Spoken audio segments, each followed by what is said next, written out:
I think that goals are a great thing to have, together with a clear vision, because they help you identify the direction that you want to move in your life. If you don't have a clear direction in life, you will probably make it somewhere, but you almost definitely will not make it where you want to go and become really successful at something.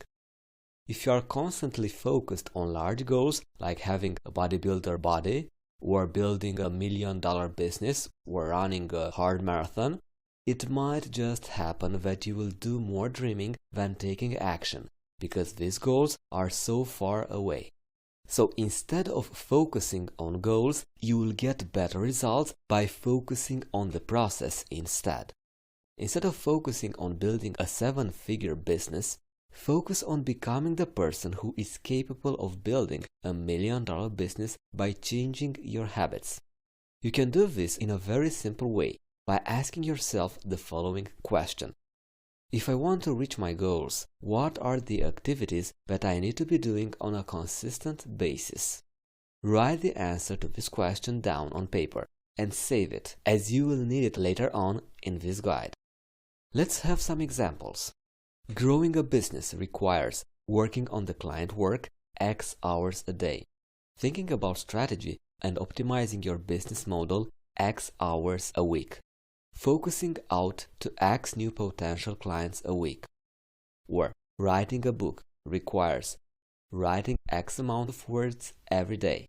Or getting a six-pack requires eating in line with a nutrition plan, doing stretch exercises Y time a week, doing cardio exercises X times a week.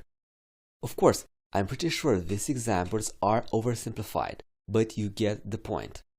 In case you are still not able to determine which habits you need to adopt in order to reach a certain goal, even after asking yourself the previous question and looking at those examples, here is what you can do. Find a person who has already achieved a goal that you want to achieve. Analyze them, or even better, talk to them in person. Ask them what their day looks like and what are the things that they are doing consistently that allowed them to reach the goal that you want to reach. Once you do that, you will most likely be able to identify some of the habits that you don't have right now. And when you identify these habits, you should adopt them.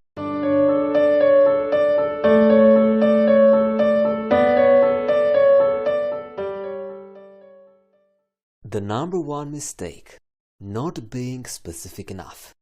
The first mistake that people tend to make when it comes to habits is not being specific enough. I've seen this issue with a ton of people in my past. When I ask them which habits they want to implement in their lives, their responses usually were something along these lines. I want to eat healthier. I want to exercise more. I want to be more productive in the mornings. Whereas those ideas might sound completely reasonable, since they are so vague, it's extremely hard to measure them. And since they are hard to measure, it's also hard to say if you are progressing towards them or not. And what happens when you don't see any progress? You quit. Instead of setting vague habits, you can try going ultra-specific about the habits that you can implement that will help you get closer to your goals. What do I mean by specific habits? Let's have these 3 examples. I want to eat at least 3 pieces of fruit every day. Each working day at 6 a.m., I want to go out for a 15-minute running. After I finish my breakfast on Saturday and Sunday, I want to write 700 words of my book. Once you reframe the habits and make them far more specific, it's easier to measure your progress, determine if you are doing good or bad, and also to identify the areas for improvement. Here is my task for you. Write down one habit that you want to form and be very specific. If you are not sure how to do that exactly, here are a couple of questions to get you started. How many times a week do I want to do this habit? On which days do I want to do this habit? At what time do I want to do this habit? For how long do I want to be doing this habit? Is there any other measurable metric that will determine if I completed the habit for the day? For example, the number of words written. Now, please do these exercises. Thank you very much.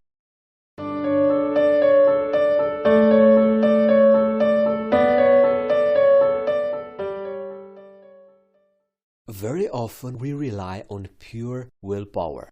You have probably heard yourself something like this countless times. This year we'll really buckle down and start working harder. You said that you would try harder and put in more effort. But how long did that last? A week, a day, a couple of hours? For a long time, I personally relied on willpower and motivation to reach my goals and form new habits. But the problem with those is that willpower is limited and motivation is changing very often. That is why sometimes it's very easy for you to put in a ton of work, but other times it's hard to even get off the couch and get started. And this is why you are constantly struggling with issues like having no motivation to work. You also can't get yourself to start exercising, eat healthy, and clean your apartment consistently. Whenever you try to change your behavior, it always ends in the same way. You eventually get stuck and quit. Instead of relying only on willpower, the successful entrepreneurs and executives rely on systems. They have systems set up that allow them to consistently put in the work to grow their business or excel at their work, at their job. They also have systems set up that help them get the unpleasant tasks like cleaning the apartment or cleaning the dishes at home. In this lesson, I will show you a simple system that you can use to form any new habit. It's called Set the Stage technique. What you need to do is follow these 5 steps. First, select a specific habit that you want to form. We've already covered this part in the previous lesson. Second, identify the 3 most common barriers that might break your habit. Third, develop one solution for each of these barriers. 4. Test these solutions to see which of them are working and which aren't. And the last step, replace the solutions that aren't working until you find ones that work for you. Okay, that was this lesson. Please do this Set the Stage technique, and if you have any questions, please open a discussion. Thank you very much.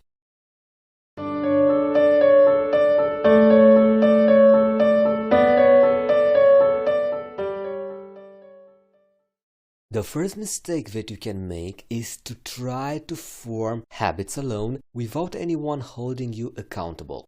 I've heard something like this many times. I'm sure I can figure all of this out on my own. I don't need any help with it.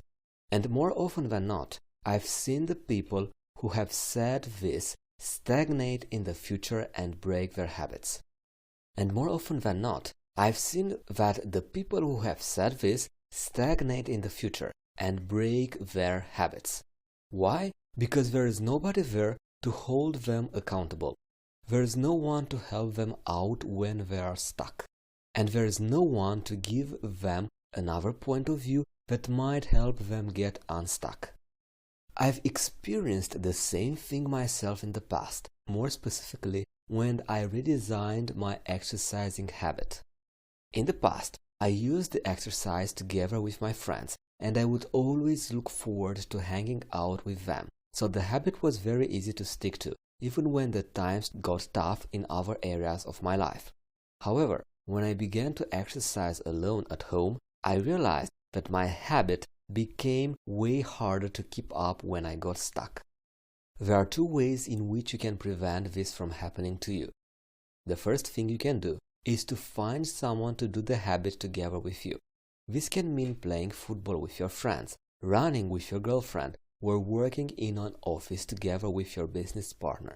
Just having someone who you can care about next to you will make it easier for you to actually stick with the habit when times get tough, because you will not want to disappoint them. I do, however, realize that you will want to sometimes do the habits on your own, like exercise at home or write a book, because this might be more convenient for you or allow you to avoid distractions. In that case, you can still get the accountability that you need to keep your habits going from another person, like for example an accountability partner or an accountability group. To help me with my exercise habits, I've joined a very strict fitness accountability group that has weekly check-ins. If you fail at your habits for 2 weeks in a row, you get kicked out of the group for a few weeks. Since I've joined this group a couple of months, I managed to keep my exercise going every single week, regardless of how I was doing in other areas of my life. Of course, you don't need to do something as radical as joining a strict group like that. You could just find another person who has similar goals than you and do, for example, a Skype call with them once a week where you can hold each other accountable for sticking with your habits. During these calls, you can review your habits together and also iterate through different solutions using the systems technique we've talked previously. I'd like to point out one last thing when you talk about accountability though. From my experience, accountability works best when you are meeting with a person or a group of people that you already have an existing relationship with. When you have an existing relationship with someone who believed in you, you will not want to disappoint them. You will not want to look like a failure in their eyes. That's where the true accountability comes from, in my experience. For that reason, the accountability doesn't work so well if you just join a group basketball practice where you don't know anyone yet, or join an online accountability group of random people. On the other hand, if in that group there are a couple of people with whom you have an existing relationship and you think highly of them, then you cannot just afford to slack in front of them. Now, I hope this lesson makes sense. If you have any questions, please open a discussion. Thank you very much.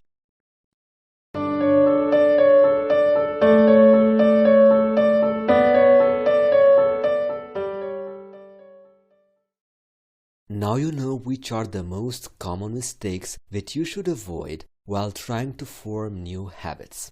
But I don't want you to stop there, so I want to give you more techniques and insights that will allow you to really bulletproof your habits. One thing that I've realized about half a year ago is that it's extremely hard to form a habit that you don't enjoy doing. That is why it was hard for you to study for a subject that you didn't like when you were at the university. That's why it's hard for you to do the paperwork for your business when you enjoy doing client work way more. And that is why it's hard for you to clean your apartment and wash the dishes consistently. Let's look at a couple of solutions for this problem. In order to still reach your goals, you can either outsource the work, switch the habit, or make the habit more exciting. Some habits that you hate can probably be outsourced, like for example washing the dishes or doing the paperwork for your business, which can at least to some extent be outsourced by getting a housemaid or an assistant. But of course there are also some habits that you just cannot outsource. If your goal is to get a six-pack, for example, you have many different nutrition plans that you can follow, as well as many different ways in which you can exercise. So if you find out that you don't enjoy jogging on your own so much, you can usually go and play basketball with your friends, which will help you get similar results. If you find it painful to calculate calories or to strictly follow a nutrition plan from morning to evening all the time, you can explore other options like trying out the paleo diet, which can also get you good results. If there is a possibility for you to switch a habit to a more exciting one that will get you the same results, you should definitely do that. However, sometimes you just will not be able to do this. Sometimes you will not be able to afford to outsource the habits, and you will not really be able to switch the habits. In that case, you should focus on making the habits themselves more exciting. You can do this by asking yourself this question: what can you do to make this habit more exciting by doing it differently? Let's look at a practical example, like studying for a university exam that you find boring. Here are a couple of things you can do to make this habit more exciting. First, you can get together and study with a group of friends that you enjoy hanging out with. Second, you can try exploring different studying techniques like using metaphors or visualizations. And third, you can Google the concepts that you need to learn and find how they are used in real life. and then starting an exciting project where you'll be able to use those concepts in action. I hope you understood how to bring the fun into the habits. Think at this question: what can you do to make this habit more exciting by doing it differently? I'm pretty sure you are a creative person. So, if you have any questions, please open a discussion inside this course. If not, let's move on to the next lesson. Thank you very much.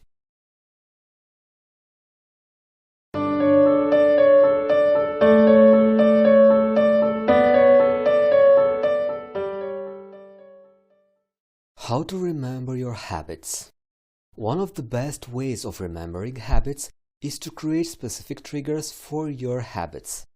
These triggers can either be existing habits or visual triggers. Existing habits are great because they will happen every day and you can simply connect the new habit before, during, or after the old habit. On the other hand, with some habits you might want to use visual triggers in order to remember to do them. Examples of existing habits.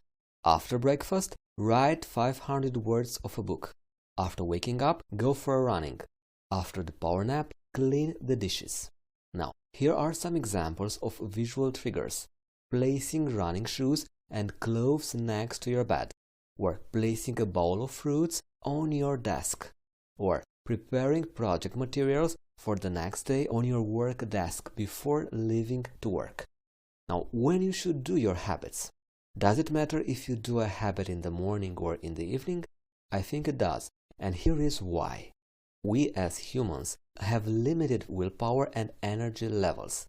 Think about it. If you are tired and burned out of work, how likely is it that you will actually continue a habit? Instead of ignoring willpower and energy levels, why don't you give yourself the best chances of success? By strategically positioning the habits at times when you have the most energy and willpower, you can drastically increase the percentage of times you manage to do a habit. As a rule of thumb, doing the habits earlier in the day instead of waiting for the last second in the evening will be a good thing. In fact, by doing some of the habits as a part of your morning routine, you can actually build your momentum to get even more work done after you are done with your habits.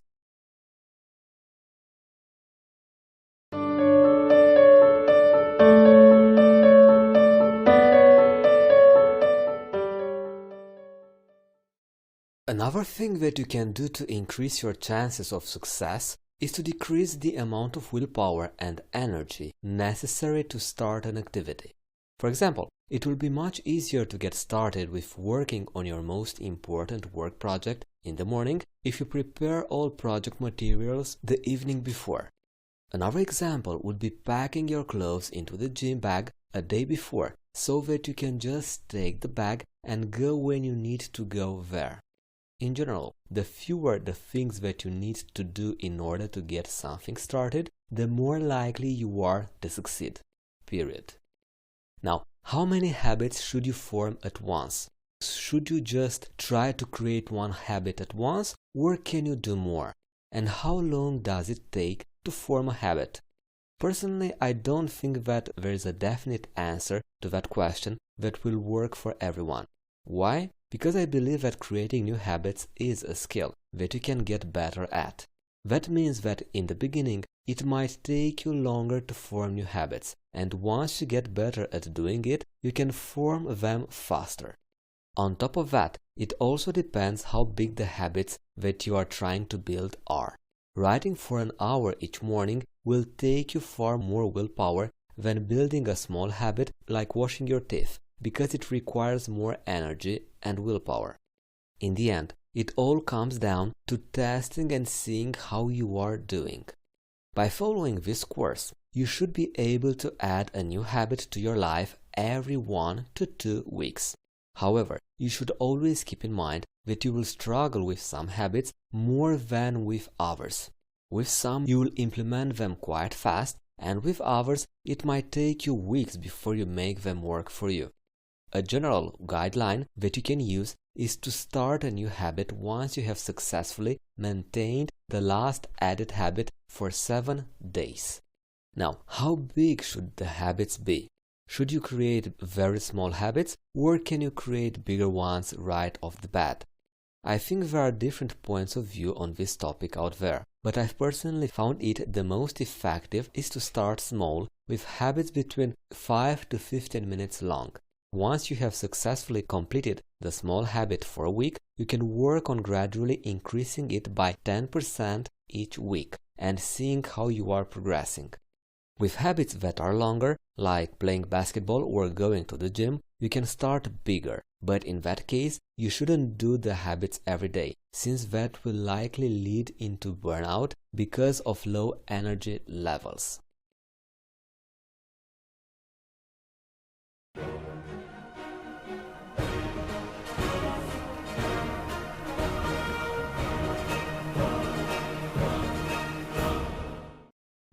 Motivation provides ultimate life satisfaction. It is the driving power behind every physical activity, every job, every business. It feeds the origin of inventions, innovations, human progress. However, why is motivation so hard to achieve and sustain? Put it more simply, why is it sometimes so difficult to get out of bed? This course analyzes these questions, and it gives you the precise instruments to build motivation when things get tough. For our ancestors, the primary motivator was the desire to survive in desperate situations. In our modern world, because our needs are met, we need to work with our motivation. We need to keep our eyes opened, our sensors activated. We must create our understanding of our goals. Our goal is no longer survival. Our goal is to evolve. Because we are surrounded by a multitude of triggers and multitasking, we feel that our motivation is simply out of reach. For this course, my goal is to show you how to stimulate those desires and interests once again to live at your full potential. Now, let me introduce myself. My name is Silvio, and I'm an Udemy instructor since November 2014. So far, I served more than 20,000 Udemy students in more than 10 courses, ranging from productivity, accelerated learning techniques, personal branding, and goal setting. This course is organized in 4 sections. The first one, how to get motivated to accomplish your goals. The second module, what is motivation and what are the main theories of it. The third section, how to overcome the most negative emotions that influence your motivation. And the last section, how to shape your identity. With that being said, let's start our first module.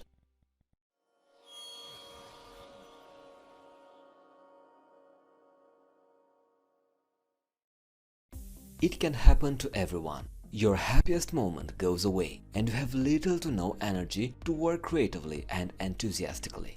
You feel totally drained. All your excitement about accomplishing your dreams, working on a project, pursuing a new career, committing to a significant relationship, achieving your financial goal is suddenly gone. You cannot understand it or explain it. But there is one thing you are certain of. You feel desperate. You feel anxious. And you want your enthusiasm back. When your motivation is not high, your commitment, determination and passion are tested. You become aware that your worthwhile goal will remain just that, unless you get motivated and stay motivated to achieve it. Despite having lost the motivation to work on your important goal, chances are you will remain actively engaged in accomplishing other unrelated targets. However, despite the accomplishments, you continue to feel dissatisfied and unfulfilled, because your most worthy goal remains untouched and unattained. Motivation is the energy that drives you to accomplish goals, and it's necessary for all types of success. You need motivation in huge doses, and you need it daily. Parents have to stay motivated to raise their children. Students have to stay motivated to graduate from school. Employees have to stay motivated to get promoted and to stay employed. Writers have to stay motivated to complete books, and business owners must stay motivated to make profits. Often, after the initial euphoria of achieving one goal has decreased, you need the motivation to begin working on the next goal. Motivation is power. Even when you are totally sad, your motivation can be affected by some factors, including disappointment in others, the loss of a loved one, hitting a plateau after a difficult accomplishment, becoming overwhelmed, and failure to take rewards for your hard work. Furthermore, the condition of your personal surroundings, fear, personal insecurities, unhealthy relationships, current projects, and fatigue can drain valuable motivation. The first thing to do when you have lost your motivation is to face the situation, confront it, and then correct it. When the motivation you rely on to accomplish a goal is gone, you must do everything within your power to rekindle the fire. You must remain focused on the desired result, whether it's the pain you will avoid or the reward you will gain as a result of achieving your goal. It's both possible and necessary to regain lost motivation, and it's easier than you think. You can take simple steps to stay enthusiastic and committed every step of the way until you achieve your worthwhile goal. So, here are 3 steps to recapture your motivation. First, readjust your focus. Imagine this. A lot is going on in your mind, but despite that, you decide to watch this great movie and become completely absorbed. As you are watching the movie, your anxieties about your job or business go away. Depending on the scenario, you find yourself laughing, crying, excited, inspired, or even agitated. That which you are focusing on is influencing your mood. Your personal circumstances haven't changed, but your new direction is now determining your feelings. When you readjust your focus, you can recapture your motivation. Ask yourself, what are you currently focusing on that's determining how you feel and affecting your motivation? How can you readjust your focus now? The second tip to regain your motivation: identify your greatest sources of inspiration and motivation. Take a pen and notepad and write down the names of 3 people in whose presence you come alive, whose words inspire your faith and confidence. What was the last thing each of these people said to you that meant so much? And how can those words motivate you today? Get in touch with these 3 people this week. Call, email, or visit each one and let them know that you appreciate them and the value they have brought to your life. Don't be afraid to ask for help becoming motivated to achieve your goal. And the last tip to regain your motivation: identify environments and activities that unlock energy and creativity. Maybe you feel inspired while browsing the bookstore, playing at the beach, visiting the mall, or attending a concert. Or perhaps an activity such as mentoring, dancing, exercising, hiking, or volunteering gets you excited.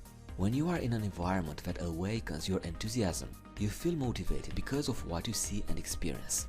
Spend at least 2 hours this week in a motivating environment or engaged in an exciting activity. Then use the energy to work on your worthwhile goal.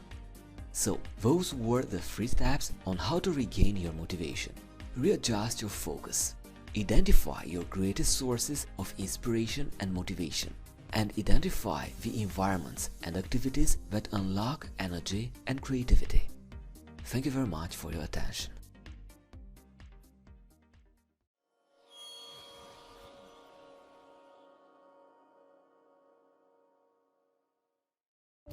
The ability to get motivated to study can have a very positive effect on a student's study levels and grades. A motivated student will find it easier to go the extra mile and do all the necessary tasks that need to be done to assure success. The right motivation will allow students to study a lot more focused and with more concentration. Motivating yourself to study is especially helpful when you feel a lack of motivation or face procrastination during your studies. The following tips on how to study effectively will teach you how to become motivated to study and to beat procrastination. So, how to become motivated to study? The first strategy: the motivational power of having a goal.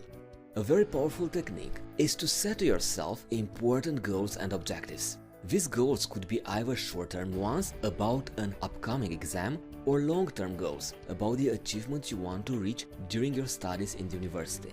Objectives and goals are one of the best sources of motivation, as they will keep you focused and enable you to do whatever it takes to accomplish your goals. Furthermore, cleverly chosen objectives will inspire you to greater heights, allowing you to reach your real potential. A very positive side effect of a great goal is that it will drastically increase your perseverance. Here are some important tips for goal setting. Write your goals down. Avoid vagueness, negations, and necessities. Split complex goals into primary targets and sub-goals. State how you intend to achieve your goal. Visualize the accomplishment of your objective and what it feels like. Reward yourself once the goal is reached. The next tip, gratification. Reward yourself. Personally, I don't consider the act of rewarding yourself once a goal is accomplished as a motivational technique for students. However, the positive effect that a gratification can have on your motivation to study is tremendous. So I have no other choice other than including this aspect into this lesson.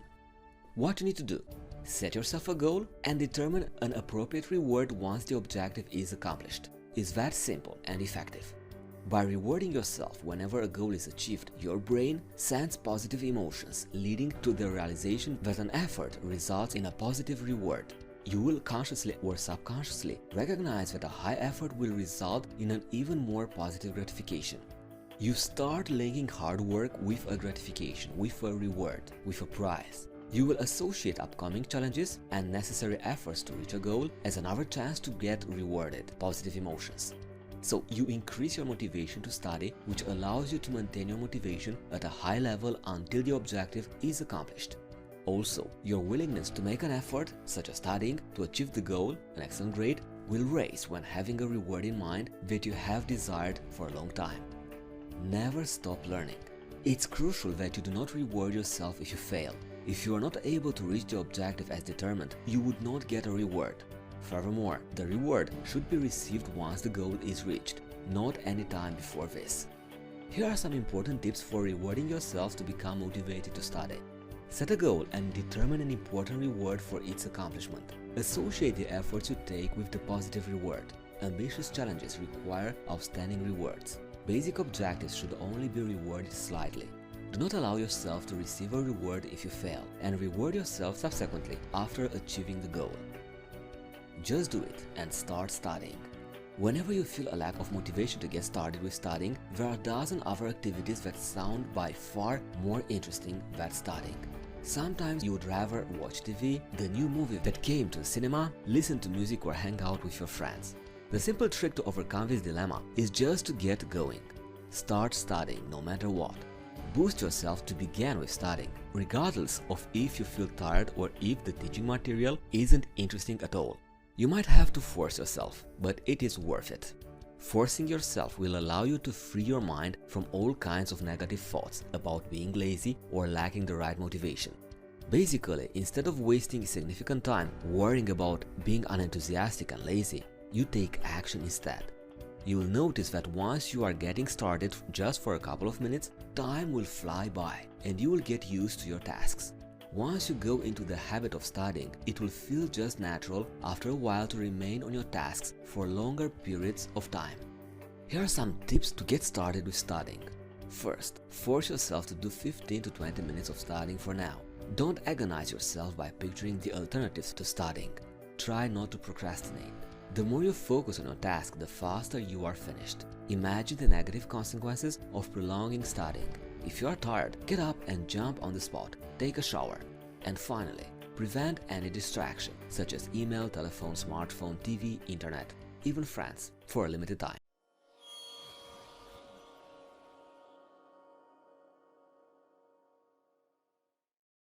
The fourth step to motivate yourself towards learning.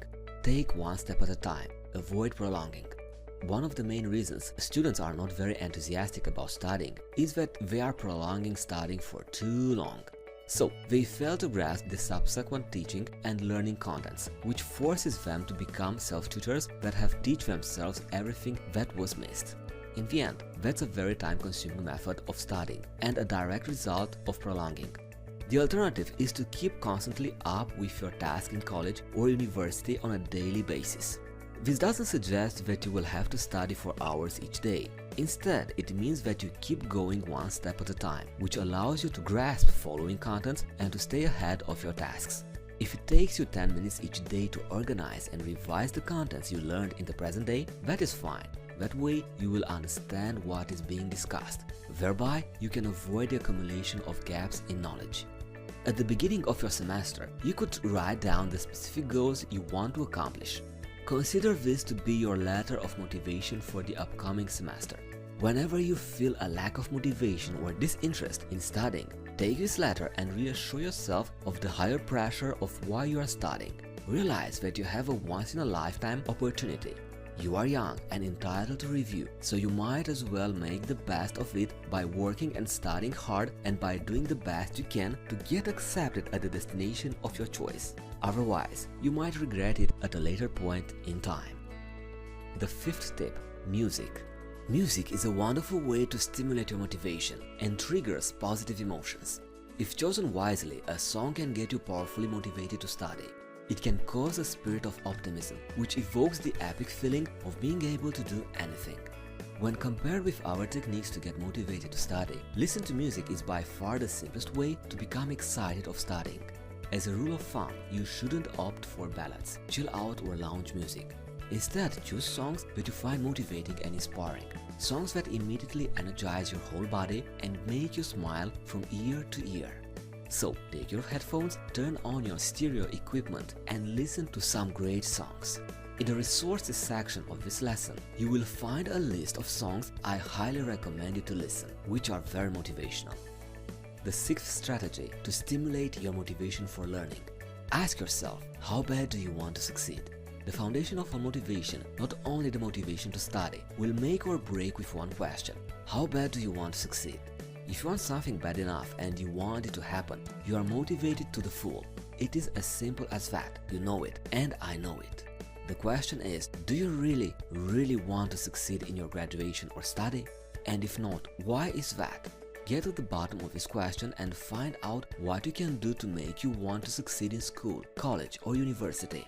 Focus on the higher purpose of your education, getting enrolled in your favorite college or university, earning a door-opening degree, or being recruited by the top employer you ever dreamed of. If you want to succeed in life bad enough, some lack of motivation to study will not be a difficult obstacle to overcome, will it? Here are some tips to increase your desire to succeed. Find out the reason you are studying. What is your driving desire to succeed in school, college, or university? Where do you want to be after finishing your education? It always seems impossible until it is done. The next tip: have a positive approach. Your attitudes and mindsets about university or college can have a huge impact on your motivation. Having a mindset like, university is a place where I face daily anxieties and get mentally tortured by all my teachers, is not helpful and will not help you get motivated.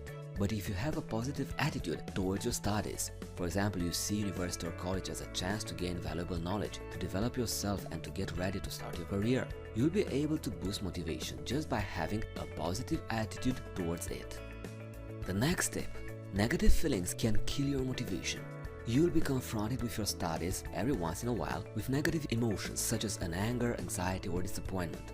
These emotions can decrease your motivation drastically, which means you'll begin to lack drive with negative results for your studies. My tip for you is not to waste your precious time and energy on negative feelings or emotions and attitudes towards your teachers, your colleagues, or situations you neither can change nor control. A lot of teachers can be a real pain. The constant pressure to perform or the lack of social skills of some can be very frustrating. However, you are not able to change them, so that anger would be an unnecessary and inefficient reaction towards their behavior. Pay your negative behavior back with excellent marks instead. Anything else is against your productivity. The payback attitude is also an interesting method for those who want to transform their negative emotions into even more motivation to study. Next tip: have a genuine interest. Another very useful motivational element that helps you get motivated to study is your interest in the subject, real interest. If you can develop a genuine interest in what you are studying, it will help you in becoming very motivated. If you know the difference between a task you dislike and an assignment you enjoy, you will understand me. Here are some tips to become truly interested in studying. Get curious about the subject. Read interesting books, magazines, or articles on the topic. Team up with others that are interested in the subject. And the last tip to increase your motivation for learning: beat procrastination and distraction. Procrastination or any kinds of distraction can have a negative influence on your ability to get motivated to study in general. Therefore, it is important that you create a space to study where you do not get distracted by any means.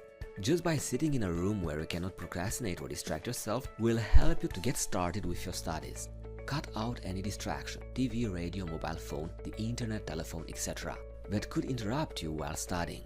Don't complain, just work harder. So, in this lesson, you've learned some important tips on increasing your motivation for your studies. First, the motivational power of having a goal. Next, gratification, reward yourself. Just do it and start studying. Take one step at a time and avoid postponing. Listen to motivational music. Ask yourself, how bad do you want to succeed? Have a positive approach toward your studying. Remember that negative feelings can kill your motivation. Have a genuine interest. And finally, beat procrastination and distraction. Thank you very much for being with me, and see you in the next lesson.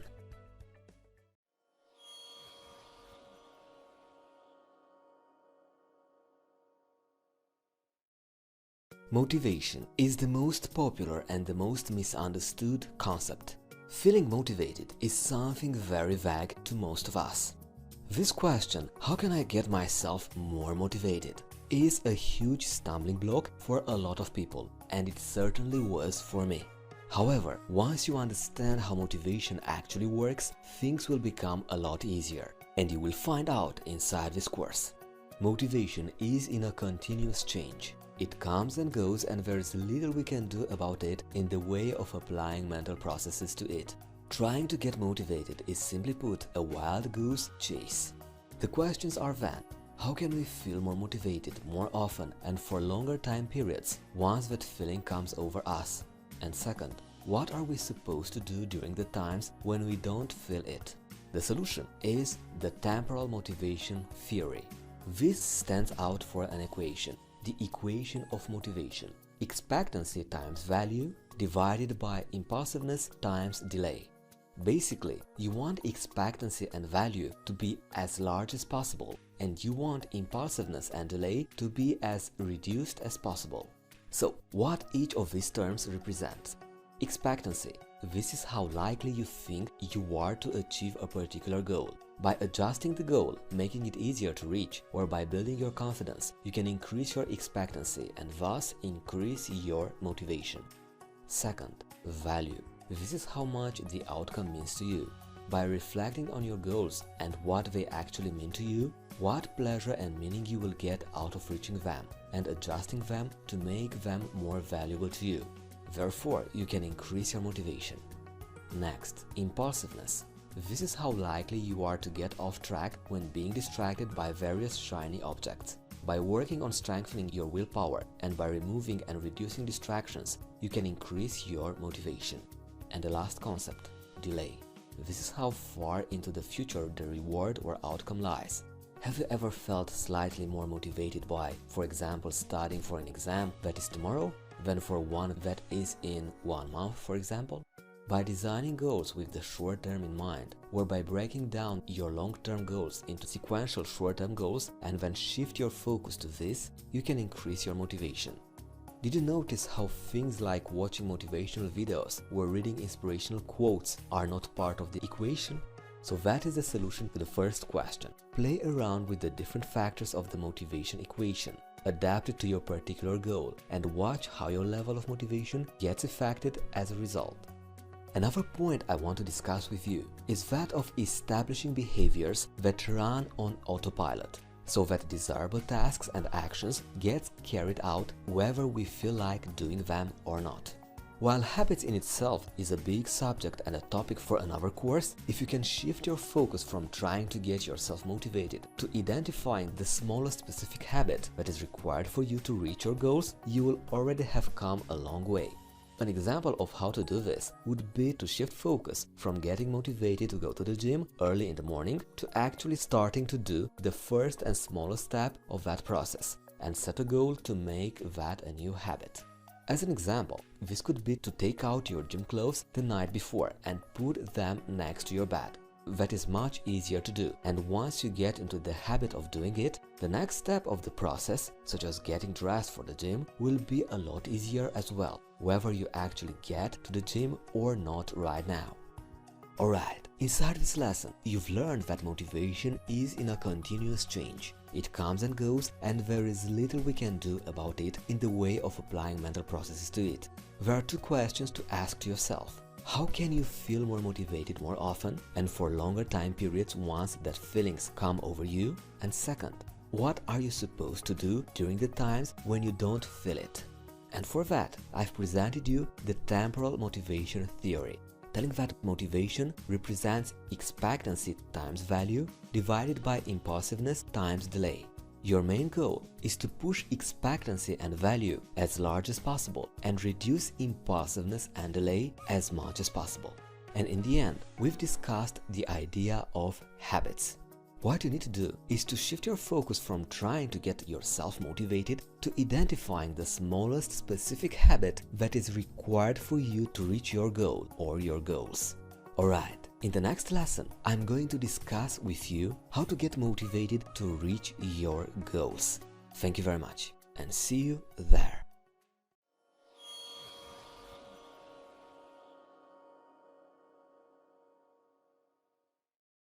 As human beings, we have only one goal, that is to survive. Naturally, this survival purpose has evolved over the years.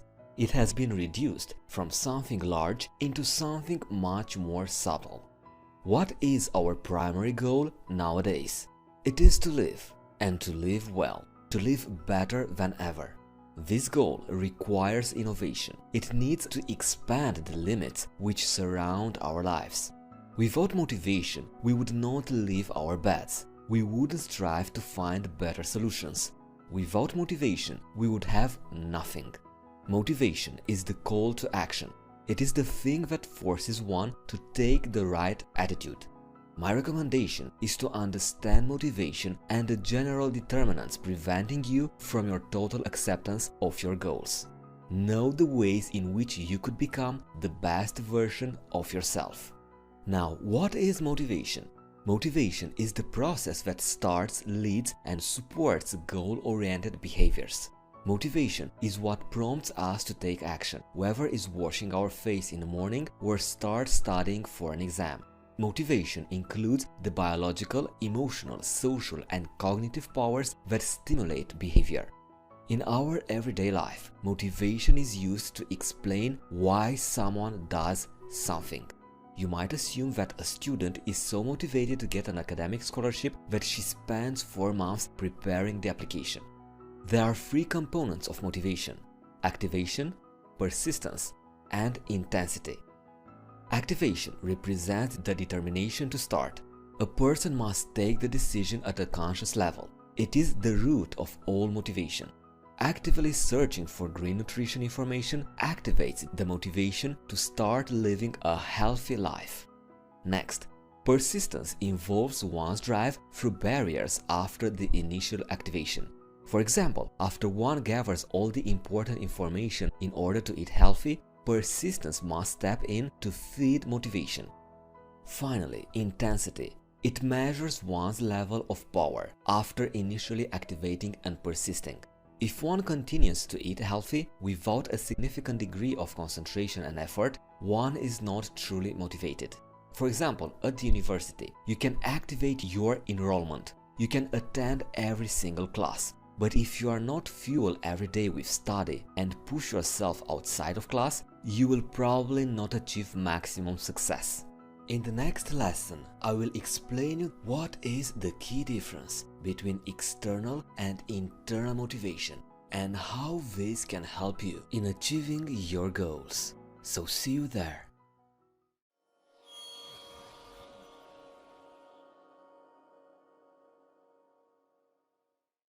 Now it is the time to make the difference between external and internal motivation.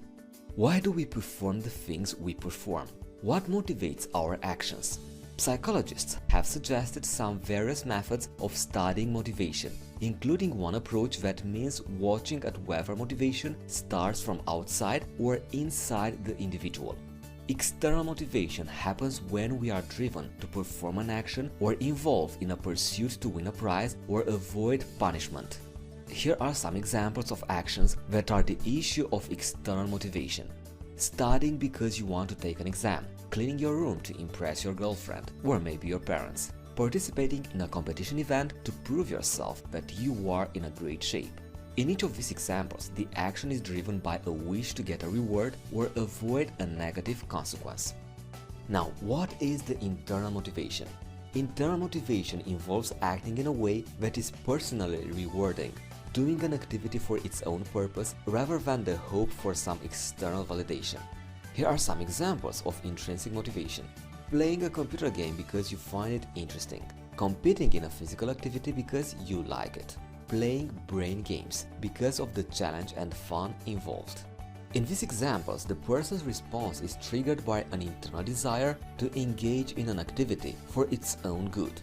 Between this external and internal motivation, which do you think is the best? The main distinction between the two types of motivation is that external motivation originates from outside of the individual, while internal motivation rises from inside. External motivation can be useful in some circumstances, though external rewards can cause excitement and participation in something in which the person has no original interest. External rewards can be used to drive people to gain new experiences or information. Once these early skills have been discovered, people may then shift to the internal motivation to pursue the action. External rewards can also be an origin of feedback, enabling people to understand whether their performance has reached a standard worthy of support. External motivators should be avoided when you see the activity intrinsically worthwhile, or when offering a reward might make a fun action seem more like actual work. Choosing between internal and external motivation can vary from situation to situation, from person to person, of course. In some cases, people have no internal desire to join an activity. Excessive rewards might be uncertain, but when used correctly, external motivators can be a helpful tool. For example, external motivators can push people to finish a task at work in which they have no internal benefit. The conclusions are the following. Sudden external rewards do not decrease internal motivation. For example, let's say you accomplish your sales target at work because you enjoy working with clients and your manager decides to reward you with a gift card to your favorite hotel during your next holiday. In this case, your underlying motivation for getting more clients will not be affected because you genuinely love getting in contact with people on a daily basis. However, this needs to be done with attention because people will get used to expect such bonuses. Next, recognition can help build internal motivation. Researchers have discovered that giving positive recognition and feedback when people do something greater in comparison to others can improve internal motivation. Internal motivation will fade, however, when external rewards are given for accomplishing a particular task or only doing minimal work. For example, if parents excessively praise their child every time she achieves a simple task, she will become less internally motivated to do that task in the future. In the end, what happens if we lose our motivation? Without motivation, one cannot move forward. Basically, your hometown becomes your only town. Your first job becomes your only job. Lack of motivation leads nowhere. But this lack of push does not result in lack of feeling. Emotion is the vibration behind the loss of motivation. These sensations come in forms of fear of failure, stress, fear of the unknown, and low self-esteem. If you cannot work through these emotions, you cannot build a solid motivational soil. And without this soil and accumulated goals, failure goes in. You can feel a lack as the past few years of one's life went toward nothing. Remember this, lost years don't come back, but the feelings of failure remain. Fortunately, these feelings of lack can be the main reason to drive your motivation. Good use of feelings is important. Work on the business activity you dreamt about, but you never took action. Ask yourself why you never thought to go to the gym, for example. Understand that there is a whole world out there waiting for you. You need to claim it. Alright, in this lesson, you learned that motivation is what prompts you to take action, whether it is washing your face in the morning or start studying for an exam. There are three components of motivation: activation, persistence, and intensity. We can find our motivation inside or outside of ourselves. External motivation happens when you are driven to perform an action or involved in a pursuit to win a prize or avoid punishment. Internal motivation involves acting in a way that is personally rewarding, doing an activity for its own purpose rather than the hope for some external validation. Choosing between internal and external motivation can vary from situation to situation, from person to person. In some cases, people have no internal desire to join an activity. Excessive rewards may be uncertain, but when used correctly, external motivators can be a helpful tool. And without motivation, you cannot move forward. Thank you very much for being with me, and see you in the next lesson.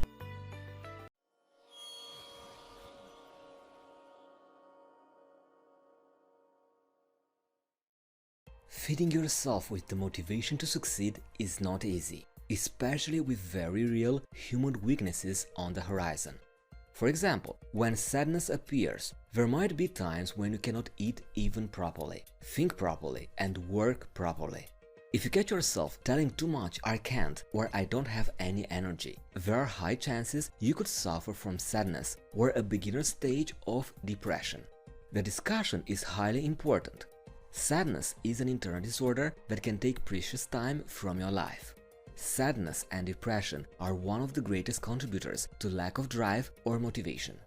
In the next minutes, you will understand how grief occurs and some practical ways to replace it with action, happiness, and joy. Pay attention that this lesson does not represent medical advice. If you need one, or if your personal situation has a long medical history, please consult a specialist. This video lesson does not replace any medical care. Alright. When we are sad or depressed, we feel physically depleted. This fatigue is due to low serotonin levels in our brain. Serotonin is a general happiness brain neurotransmitter. Therefore, it is associated with brain-cell communication. It feeds our brain with excitement, with energy to get up and take action.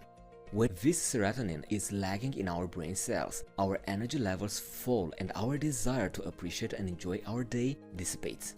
The idea here is that when we are sad, we cannot nourish our personal relationships, develop our business, or expand our comfort zone. Rebuilding motivation after a down period can be hard. Usually, we tend to feel lost or incapable of even the basic actions. Feeding our depression by staying in bed for several days leads to more bad days. Sadness leads to more sadness, grief, depression without the proper action tools. So, here are some steps to take charge of your life after a dark period to regain motivation and energy. The first action: set the alarm and make your bed. When you are in a dark period, you might be uncertain of time constraints as you avoid everything in your life. Your alarm alerts you of the schedule in place. It tells you when you should wake up and start your daily activities. Making your bed pushes you toward a visualization. Your life does not have to be messy. You can take control of your day. The second action to take charge of your life: make a list of things you need to do or used to enjoy. Just by visualizing the things you used to do or need to do written out on paper, it can boost your brain. Schedule the time to do these things. Separate them to avoid being overwhelmed after this downtime. The third action: force yourself to do something good for yourself. You should force yourself to do something you do not want to do. Your brain makes you stay in bed to maintain a low level of activity. So you need to go outside, go for a walk. This will trigger a change in your emotions, which will motivate yourself to expand little by little your actual comfort zone. The next action: meet with friends and family. They can give you a boost. They will be able to watch out for you, to care for you better than you can care for yourself. This will make you realize the importance of relationships on your mood. It will take you out of your initial environment, the environment in which you maintain your sadness, your bedroom, your house. In the end, remember this: being in a dark period will make you stay in that negative zone because it will seem like the easiest path. On the other hand, as human beings, one of our distinct traits is responsibility. You have the power to work on yourself and reclaim your motivation despite the down moments that we all have at some point or another in our lives. Remember your wishes, your dreams, your personal goals. You have the power to reach them. Alright, so in this lesson, we've discussed about sadness and how to overcome it. And I give you 4 actions to take charge of your life if you are in this dark period. First, set the alarm and make your bed. Second, make a list of things you need to do or use to enjoy. Third, force yourself to do something good for yourself. And fourth, meet with your siblings, your family, your friends. Thank you very much and see you in the next lesson.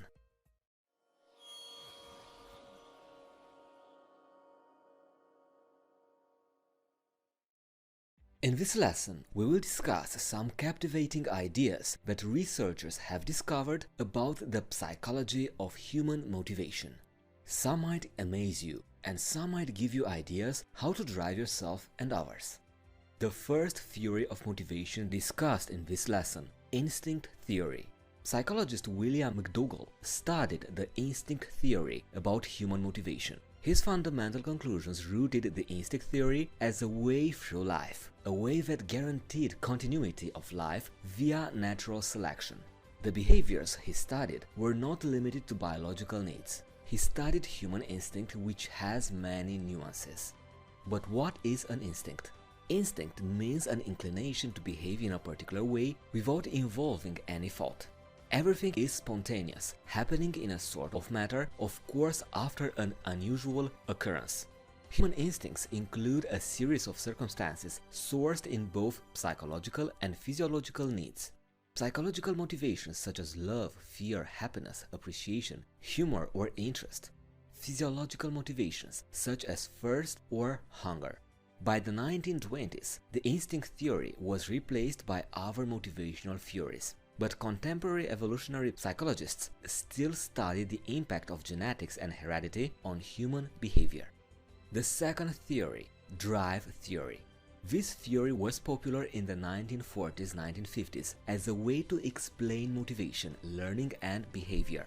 The creator is Clark Hall, and he was one of the first researchers of human motivation. According to him, the decrease of drives is the main force behind motivation. He built his system around the notion of homeostasis, the concept that the body actively strives to maintain an internal balance or equilibrium. For example, your body adjusts its temperature to secure that it will not become too cold or too hot. Hall thought that behavior was one of the forms that an organism keeps this equilibrium. Clark Hall also proposed that all motivation occurs as a consequence of these biological necessities. The term drive is used to introduce the idea of tension or arousal created by psychological or biological needs. Hunger or the need for warmth are examples of drives. A drive generates an unpleasant state, stress that needs to be decreased. This tension is reduced when humans search for ways to meet these biological needs. We eat something when we are hungry. We turn on the heat when we are cold. So he proposed that humans will then replicate any action that diminishes these drives. Hull believed that human performance relies on the stimulus-response mechanism. His theory has its origins in biology and doesn't take into consideration our internal drives, our life goals. However, he provides a decent knowledge of the source of motivation. The third theory discussed in this lesson, Maslow's hierarchy of needs. Think about this. What motivates us? According to psychologist Abraham Maslow, human beings are motivated to fulfill basic needs before moving on to other, more advanced demands.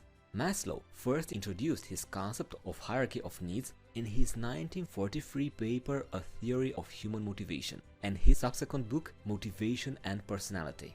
This hierarchy is represented as a pyramid. The lowest levels of the pyramid contain the most fundamental needs, while the complex needs are located at the top of the pyramid. Needs at the base of pyramid are basic physical requirements, including the need for food, water, sleep, and warmth. Once these basic needs have been met, people move on to the next level of needs, which are for safety and security. As people advanced up the pyramid, demands become increasingly psychological and social. Soon, the need for love, affection, and friendship become significant. Once you move up, the need for personal esteem and feelings of fulfillment become highly significant. There are some critics of Maslow's hierarchy of needs. The main criticisms of this theory spin around the idea that there is little evidence for Maslow's ranking and even less proof that these needs are in a hierarchical order. Despite these critiques, Maslow's hierarchy of needs represent a shift in psychology. Rather than concentrating on unusual behavior and development, Maslow's humanistic psychology was focused on the development of healthy individuals. So, in conclusion, no single psychological theory can explain all human motivators. Just by looking at these motivators, we can get through comprehension at the forces that motivate our actions and performance. In reality, many different forces interact to motivate behavior. Alright, in this lesson, we've discussed three main theories in psychology on human motivation. The first one, instinct theory. Our instinct is a way through life, a way that guaranteed continuity of life via natural selection. An instinct means an inclination to behave in a particular way without involving any thought.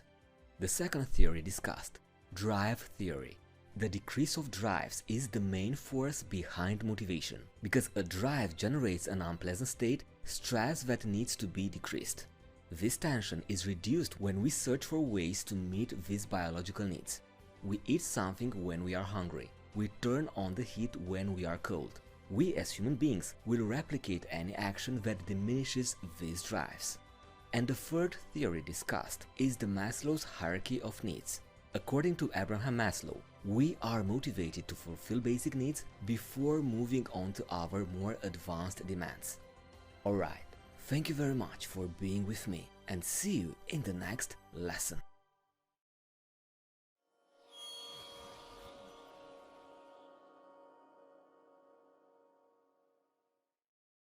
Fear of failure is tremendous. It implies a lack of forward motion. This fear of failure has many forms. You could subconsciously undermine yourself to miss out on larger, greater failures. This way, you can assure yourself that failure was going to happen anyway, that there was no other way around. But believe me, this is not how you should live your life. Low self-esteem is recognized by statements like, "I cannot do that. I'm not good enough. She or he will not like me." For example, if you're a man and you feel that you are not at the level of the woman with whom you like to talk to, you will never try to approach her. This fear of failure in the form of low self-esteem provides no motivation to approach that woman. Hesitation to incorporate new projects into your schedule is a sign of fear of failure as well. Only trying new things is a way to recognize new goals and assimilate into ready motivation. It is a way to recognize the beauty in our world. An example of this relies in simple everyday decisions. For example, to go to have lunch to a known location or to go to a different new restaurant for lunch. The place you already know has good food. You already know that. On the other hand, the new restaurant, which is not a part of your world, its food can be terrible or can be excellent. But the hesitation to try, however, shows an internal fear of failure. This fear of failure translates to all aspects of life and can modify your motivation to push your boundaries, to get out of your comfort zone. Perfectionism is a second facet of fear of failure. If you only want to try the activities you already know to be successful, you will not be fueled by fear of failure. Understanding that you can incorporate perfection into your everyday activities allows for no forward motion, no motivation.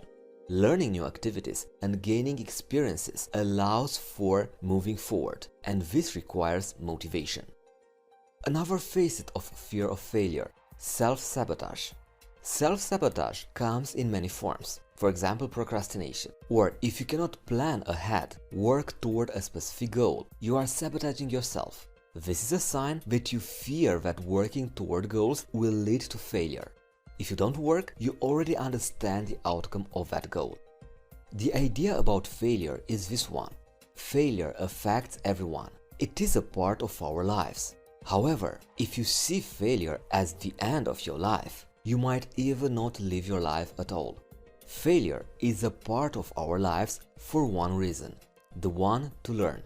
You learn from failure as much or even more as you learn from your success.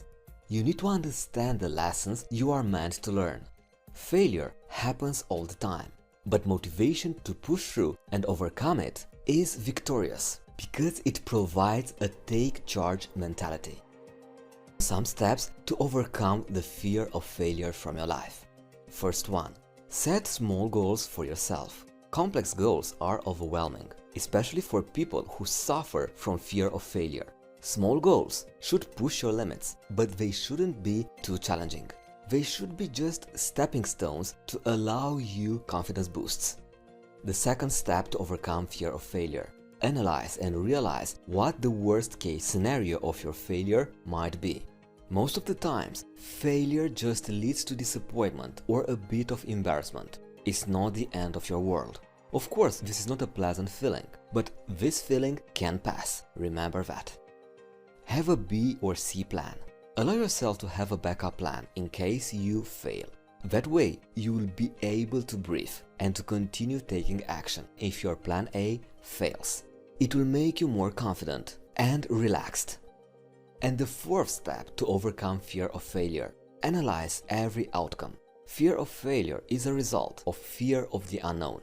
If you write your negative outcome on a piece of paper, you will have the ability to prepare without the fear of the unknown, which keeps you from logical, clear thoughts.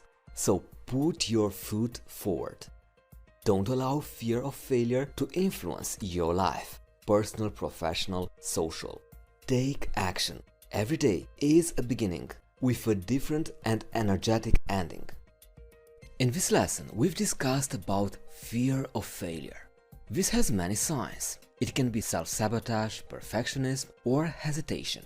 And I gave you 4 important steps to overcome it, such as set small goals for yourself. Understand what the worst case scenario of your failure will be. Have a plan B or even a plan C. And analyze every single outcome, because fear of failure is a result of fear of the unknown. Thank you very much, and see you in the next lesson.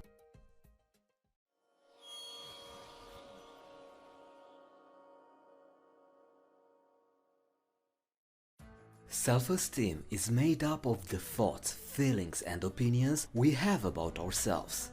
Self-esteem isn't fixed. It can change depending on the way we think. Over time, habits of negative thinking about ourselves can lower self-esteem.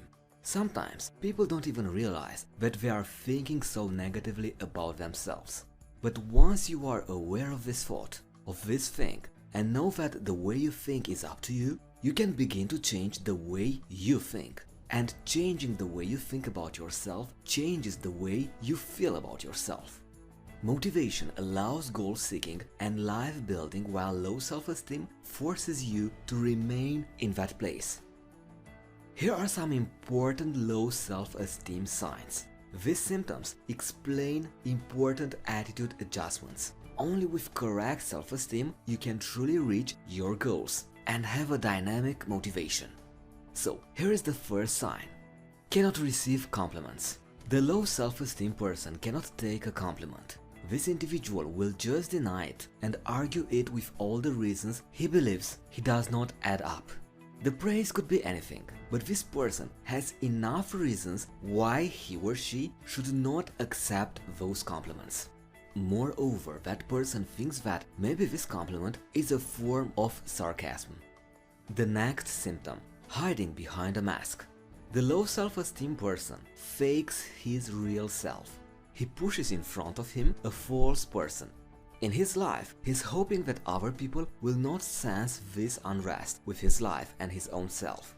Therefore, this person is trying to act all the time. And this constant performance, if we can say that, directs into anxiety. The next facet of low self-esteem, indecisiveness. The low self-esteem person is afraid of making a poor choice and looks stupid to his colleagues or friends or family. This person assumes that those around him would choose a much better option. He does not trust his own thinking, his own opinion. Next sign, lack of assertion. The person who lacks assertiveness gives up very quickly. This person thinks that every decision he will make will result into failure. This person thinks that he is wrong by default. He doesn't argue his points or shows his opinions to others. This person tends to give up after the first sign of defeat. Moreover, he tries to be a yes man on the surface, agreeing almost to everyone.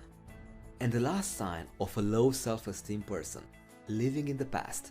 A low self-esteem person does not live in the present moment. He is thinking about either his future or his past. All the time he is filled only with regrets for the future failures. So he cannot build correct motivation to create a better future for himself. He just continues to think that he is either not good enough or he will continue searching for the mistakes made in the past. So this kind of thinking, with a foot in the past and with the other foot in the future, goes nowhere and allows no growth. Now, my advice to you, if you are a low self-esteem person, is to claim your motivation to move forward. You need to forget the past or the future in order to motivate yourself to live in the present moment. Present moment is the only thing which you can control. Here are some tips how to increase your self-esteem. First one, stop comparing yourself to others. You know, it might seem obvious, but everyone is unique, and this is a true statement. The things you are good at are not the things other people are good at, and vice versa, of course. Stop comparing yourself to your surroundings, because you will never be happy. Understand yourself, understand your strengths, work on them, because there will always be someone else to compare yourself to. This constant invalidation will ultimately defeat you. The second advice, respect yourself. If you don't respect yourself first, others around you will not bother finding the time to know you better and respect you more. Respect yourself and respect others. Respect their difference. Respect their values, their strengths and their weaknesses. Understand that you are worth more than you think you are. You are worth that promotion, that leading role. The next advice, understand that you are in control. No one else can make you feel bad about yourself. For example, if someone wants to attack you, you will react. You would either fight back or run away. You wouldn't allow to be harmed on purpose. And yet, you allow yourself every day to hurt yourself internally, from the inside out. The next advice, write good things about yourself, to yourself. Keep a gratitude journal. If you feel bad or like you are not worth your goals, write a few things you know you like about yourself. Concentrate on those things. Read those words out loud to allow your brain and your physical body to understand them. And the final advice, surround yourself with positive people who think positively and have a healthy vision on life. Remember that so much of your motivational outlook reflects in your environment. If your environment is fueled with positivity and healthy thinking, your perspective on your goals and yourself will be positive as well. So that was our lesson on low self-esteem. We've learned that self-esteem is made up of thoughts, feelings and opinions we have about ourselves. We also learned about the different facets of low self-esteem. For example, cannot take a compliment, lack of assertion, indecisiveness, hiding behind a mask, and living in the past. I've also gave you some advices how to increase your self-esteem, such as stop comparing yourself to other people, or understand that no one else can make you feel bad about yourself. Respect yourself, write good things about yourself to yourself, and surround yourself with positive people who think positively and have a healthy vision on life. Thank you very much for being with me in this lesson.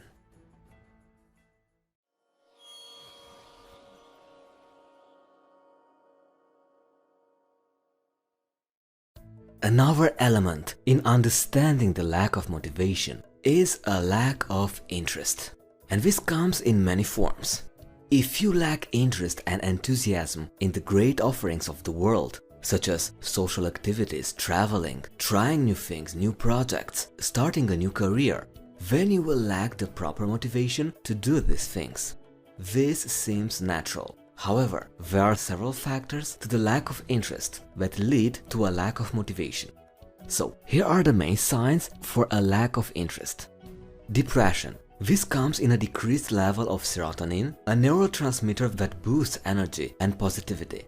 Without serotonin, positivity on any interest is lacking. Depression is one of the direct causes of the lack of motivation and also lack of interest. The next sign, post-traumatic stress disorder.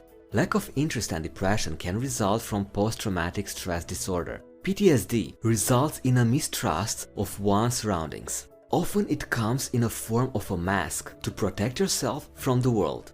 This mask results in a lack of interest. People who suffer from PTSD have a very fragile psyche, and they need to work through several things with a specialist before taking small steps toward an initial goal to ultimately retrieve one's lives once more. So as I've said previously, if you suffer from this disorder, I strongly suggest you see a specialist. The next sign of lack of interest: lack of belief in yourself. For example, your interest may only lie with things you know will be successful. Therefore, your life contains no actual forward motion, no action. Your life remains stagnant. And the last sign or reason for lack of interest: lack of incentives. An incentive is essentially the thing waiting at the end of an accomplishment, such as the carrot dangling before a horse, pushing the horse moving forward, continuing his way. It is that thing you deserve after completing a great task, that promotion or that smaller sized dress. If you are not fueled by a sense of accomplishment after completing something, or if nothing is waiting at the end of the tunnel, you might lack the understanding of why you should do anything. Here are some steps to increase your interest. Re-evaluate yourself and your activities. When you do things, what are your reasons for doing them? What are your incentives for completing the dishes, for example? You clean the kitchen, of course. Your incentive is in this equation. And what are the reasons for exercising? Staying in shape maybe, losing weight, impressing women or men? If you have a lack of interest in things you know you have to do, write down the list of incentives for these activities. If you don't want to do your work, for example, understand this: if you don't do your job, you will not get paid. If you do not get paid, you cannot do fun activities, pay your rent, eat lunch, traveling. The incentive for doing things might be a little shaded, a little gray. However, if something is worth doing, there's always an incentive.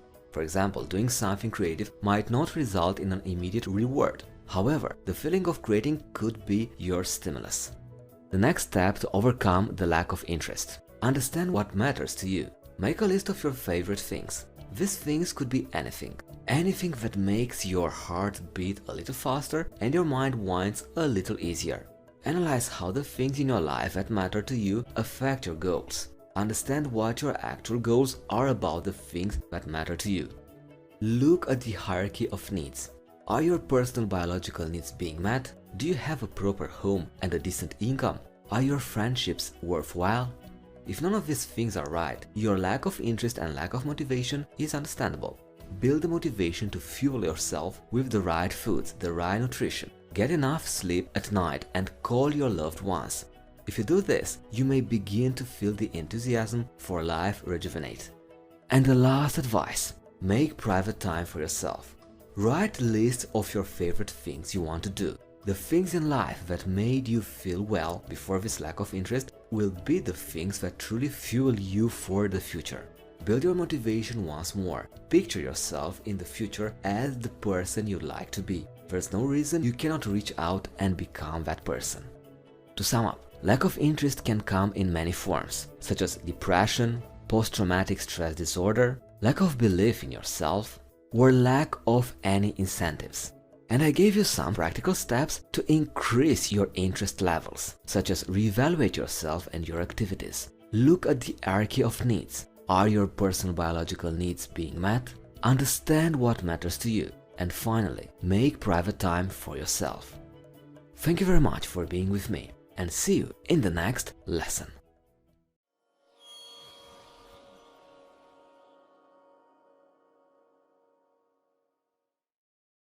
You procrastinate when you put off things that you should be focusing on right now, usually in favor of doing something that is more enjoyable or that you are more comfortable doing.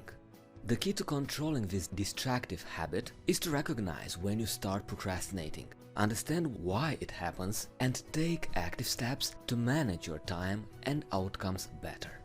If you catch yourself putting off important tasks over and over again, you are not alone. Many people procrastinate to some degree, but some are so chronically affected by procrastination that it stops them fulfilling their potential and disrupts their careers. Here are some causes of procrastination. Fatigue. With all those tasks at hand, one cannot do anything without proper rest. Pushing through and finding the motivation to work through an assignment requires clear neurotransmitter brain action. It requires sharp and quick cell-to-cell communication. That is, your neurons must fire correctly.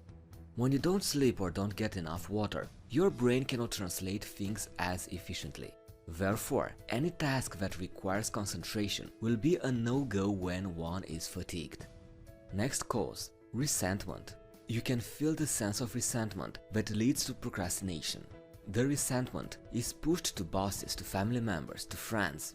You can feel resentment when, for example, your boss assigns too much work in a short amount of time.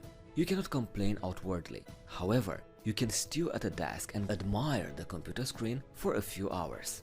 This will, in the end, result in nothing but finishing the assignments and moving on, perhaps finding another job. However, the resentment that leads to procrastination does you no favors. Next, helplessness. Jobs become complex. Homework comes in all shapes and symbols and styles and language. And you could feel helpless and without the proper intelligence to complete it. You cannot comprehend the resources you must have in order to push through. Therefore, a quick retreat from thinking about it leads to greater and greater procrastination.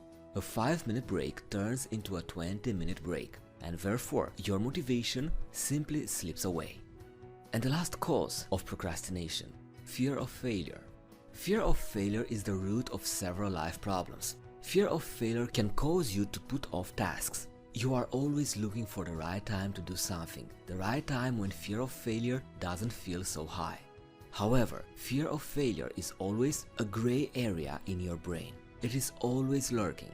Therefore, this right time to do a task and thus complete a goal never appears. The fear of success is also a factor of procrastination. Success can be scary. It can modify the present situation. You must grow and change with it. And growth and change, of course, can be overwhelming. Putting off work and goals is incredible in that it allows you 15-20 minutes to just be. However, both success and failure of your tasks lead to forward motion. It leads to further life lived. While it's wonderful to stop and smell the flowers, you must push past this procrastination in order to truly have strong motivation. Here are some practical steps to eliminate procrastination. First, break your task into smaller steps. Every task has essential components. These are small pieces of a greater whole, and you can work on them piece by piece instead of facing the whole project at once. For example, if you are writing a report, think of it in sections: the introduction, the conclusion, the chapters. Structure and do the research for each chapter as you go.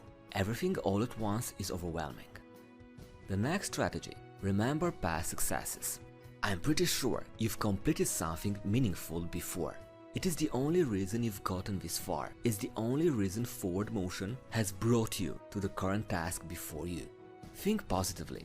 Understand that when you completed that task, you were completely focused. Other things did not affect you. Try to eliminate thoughts of the outside world and focus at the task at hand, as you've done before. Third point: reward yourself along the way. If you complete 2 of your tasks, for example, you could take a 5-10 minutes break. Give yourself a specific schedule. If you do not work constructively during work time, do not reward yourself. Think of it as a sort of a game. If you complete your entire task, give yourself a final incentive, a really great end treat. If you finish a big assignment at work, for example, reward yourself with a nice dinner that evening. Remind yourself that good things come from hard work. Prior to completing the task, think of the consequences if you don't complete the task. This could be an incentive to finish. Next, strategy to eliminate procrastination. Find a way to make your work meaningful. This relates to the incentive plan. If your work does not mean anything to you, you may find it difficult to complete it. Analyze if your work is giving you life fulfillment. If you don't have the motivation to complete your work, try to find motivation to find a different line of work. This could allow a better self-actualization plan. And the last step, work through your mistakes. If procrastination kicks in due to a fear of failure, remind yourself that the only way to learn is by doing. And when you do things for the first time, you will probably fail. However, remind yourself that the only thing worse than failing is not trying. When you complete your assignment, you will have a better understanding for it. Alright, in this lesson we've discussed about procrastination and how to eliminate it. You learned that you procrastinate when you put off things that you should be focusing on right now, in favor of doing something that is more enjoyable or that you are more comfortable doing. You've also learned the causes of procrastination: fear of failure, resentment, helplessness, and fatigue. And you've learned 5 steps to eliminate procrastination from your life. Break your task down into steps. Remember past successes. Reward yourself along the way. Find a way to make your work meaningful, important, and work through your mistakes. Thank you very much, and see you in the next lesson.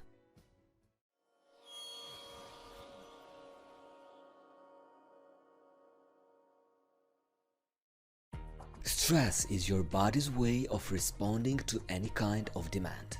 It can be caused by both good and bad experiences. When people feel stressed by something going on around them, their bodies react by releasing chemicals into the blood. These chemicals give people more energy and strength, which can be a good thing if their stress is caused by physical danger. But this can also be a bad thing if their stress is in response to something emotional and there is no outlet for this extra energy and strength. The relationship between stress and motivation is complex. For example, when motivation to complete goals and push for that next big job promotion appears, you should feel a little bit of stress. It's natural. The stress should be subtle, just enough to get one's heart beating and blood pumping more quickly to the brain. This survival response is linked with better performance. On the other hand, too much stress can be incredibly unproductive in terms of motivation. Chronic stress causes illnesses and disease. It leads to unhappy lives, and when you are unhappy and ill, you cannot proceed with yours forward motion. Fulfillment cannot be reached due to psychological concerns. Of course, what stresses one person might make another person energized. Regardless of its source, however, stress affects everyone on both emotional and physical levels. Here are some of the effects of stress. Pessimism. As a result of too much stress, pessimism and loss of positive interest can take charge. You can view the world in only a dark, negative light. A pessimistic viewpoint does not lead to a reach towards goals. It does not allow fulfillment. It simply leads to a constant cycle of disappointment. Increased substance abuse. Chronic stress can lead to increased substance abuse. "I'm ready for a drink" is the consistent after-work sentence. Anything to get the stress from one's mind. However, increased substance abuse leads to a decrease of inhibitions. Of course, there's always a time and a place. But if you become deep with responding to stress with a substance, you will lose track of your motivation. The path to the goal is straight and narrow. Next effect: easy agitation. Quick frustration and agitation lurks in anyone who is fueled with chronic stress. This can affect everything from relationships to the ways in which you eat. For example, the quick frustration can damage a friendship, one that was necessary for the third stage of the hierarchy of needs. Moreover, you could eat non-nutritious foods due to an agitation with the rest of the world. This leads to an improper balance in the psychological needs stage. You cannot then fulfill your motivational goals while being upset with your friends and not treating your body correctly. Next effect of stress on your life: problems with your stomach and muscles. Consistent stress causes unfortunate body reactions. Stress causes the muscles to tense up without you knowing about. This causes improper digestion and problems with your muscles. Remember this: your body must be in working order, otherwise it is distracting. Now, limited amounts of stress are important in order to push motivation and reach the goal. However, chronic stress is unhealthy. It ultimately rejects that for which you strive. Here are some techniques in order to calm yourself after a dramatic leap toward your goals. First step to reduce stress: meditate. Sit in your chair with your back completely straight. Set your feet on the floor. Think something to yourself that is ultimately positive. "I can do this," or "I love myself." Breathe evenly. A few minutes on this each day can actually affect your neural pathways. It allows you to work through current and future stressors. Second, try a heat rub. Place it on your shoulder for about 10 minutes and relax your entire body. Close your eyes and remember to breathe deeply. Do this every day after your immediate stressors at work or at home. Next, aromatherapy. Look to sweet smells like lavender. Light a candle and fill your home with delightful, comforting smells. These smells connect with your brain and allows your cortisol levels to decrease. Next step to reduce stress. Laugh. Laughter is the best medicine in the books. If you laugh off your stress, you will soon find yourself easing out of the tensions you've built up in your stomach and in your muscles. Meet with a friend and kick back. It will do you a world of good. Next step, exercise. Quite obviously, exercise endorphins actually beat back against stress. The work is good for your health, for your heart, your brain and your belly. Have a membership to a gym and you will see wonders in 6 months of constant exercise. And the final step to reduce stress, eat oranges. Oranges have a wealth of vitamin C that aids in reducing cortisol. Oranges are also delicious and full with water. You must of course stay hydrated by any means necessary. So that was the chapter on stress. You've learned that stress is your body's way of responding to any kind of demand. It can be caused by both good and bad experiences. You've learned that what stresses one person might make another person extremely motivated. Also, you've learned about the effects of stress, such as pessimism, increased substance abuse, easy agitation, and problems with your stomach and muscles. And I've gave you 6 practical steps to reduce stress. Meditate, try a heat rub, aromatherapy, laugh, exercise, and eat oranges. Thank you very much for being with me, and see you in the next module.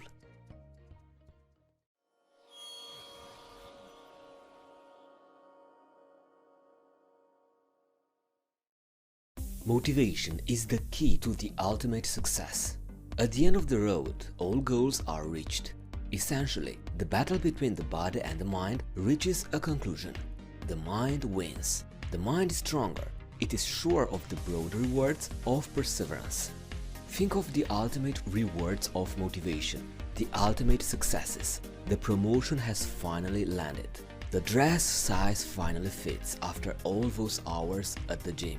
The college graduation is completed. Goals are attained every day, and yet the motivation behind those goals is the real heartbeat. Working through all the various things can be incredibly tricky. People fall behind, lie stagnant and still on their road to their first goals. However, pushing through and achieving provides the ultimate reward.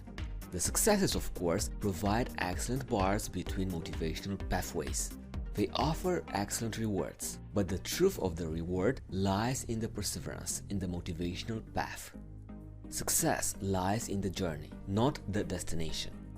The actual reward of persevering and feeling deep motivation is assurance that your motivation is high. One can work with one's self-motivation and life fulfillment to achieve further goals. Also, there lies a sense that one has a purpose in life.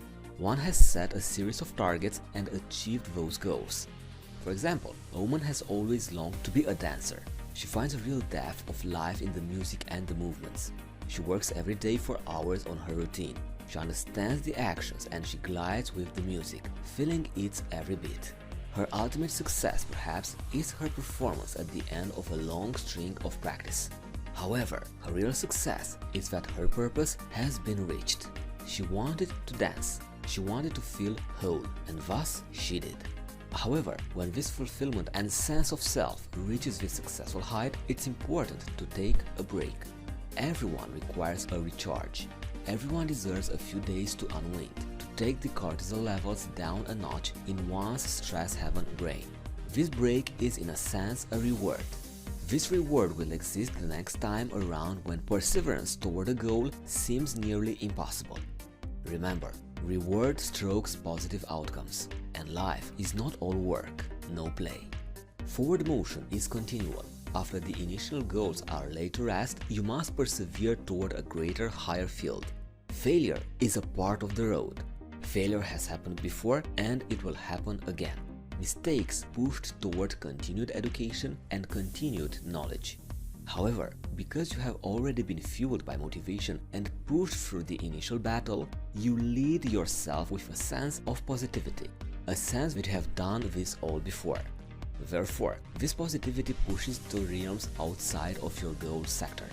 Your positivity affects others as well, other people currently striding down their path.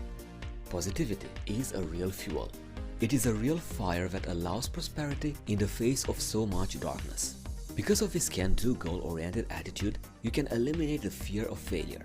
Your procrastination is at an all-time low, and you can reach forward and work toward new prosperous dreams, all at the very top of the 5-stage pyramid of hierarchy, self-actualization. Thank you very much for being with me, and see you in the next lesson.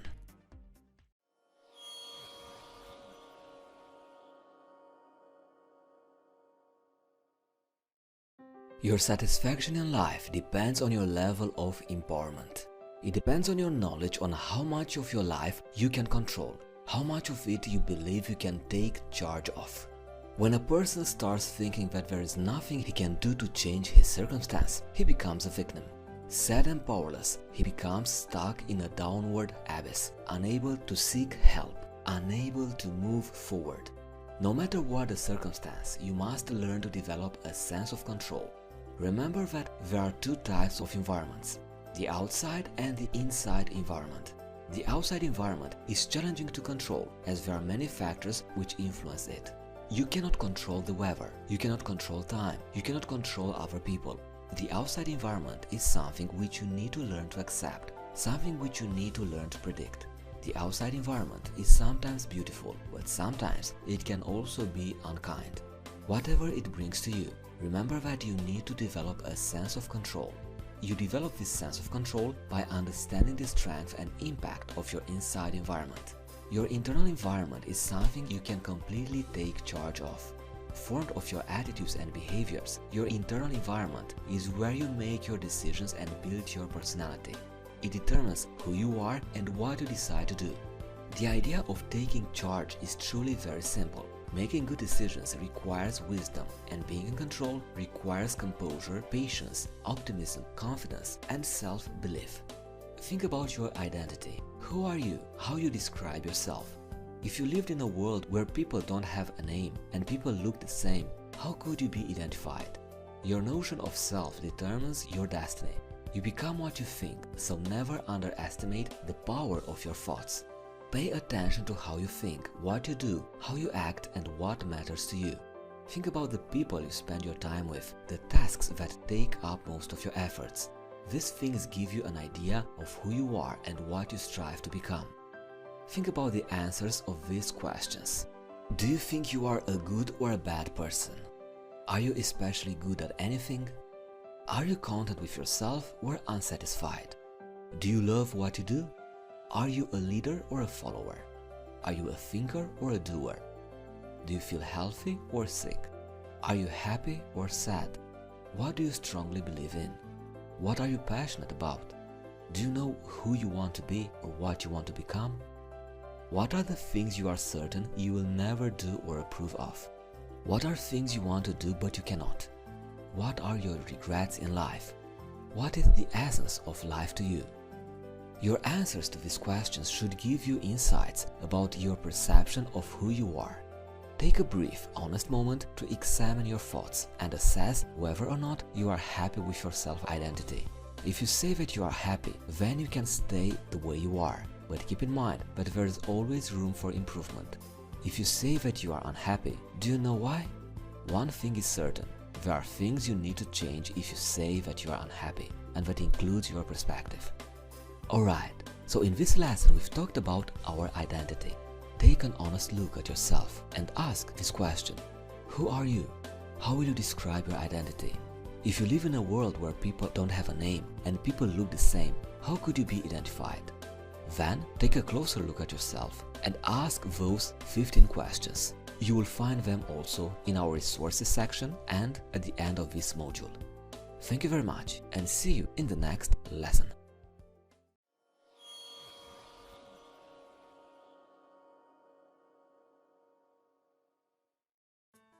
There is a never-ending journey to self-discovery, and part of that journey is a battle between being consistent and being different. There are so-called expectations, built-in labels and ideas about your identity, which you have learned to believe and accept.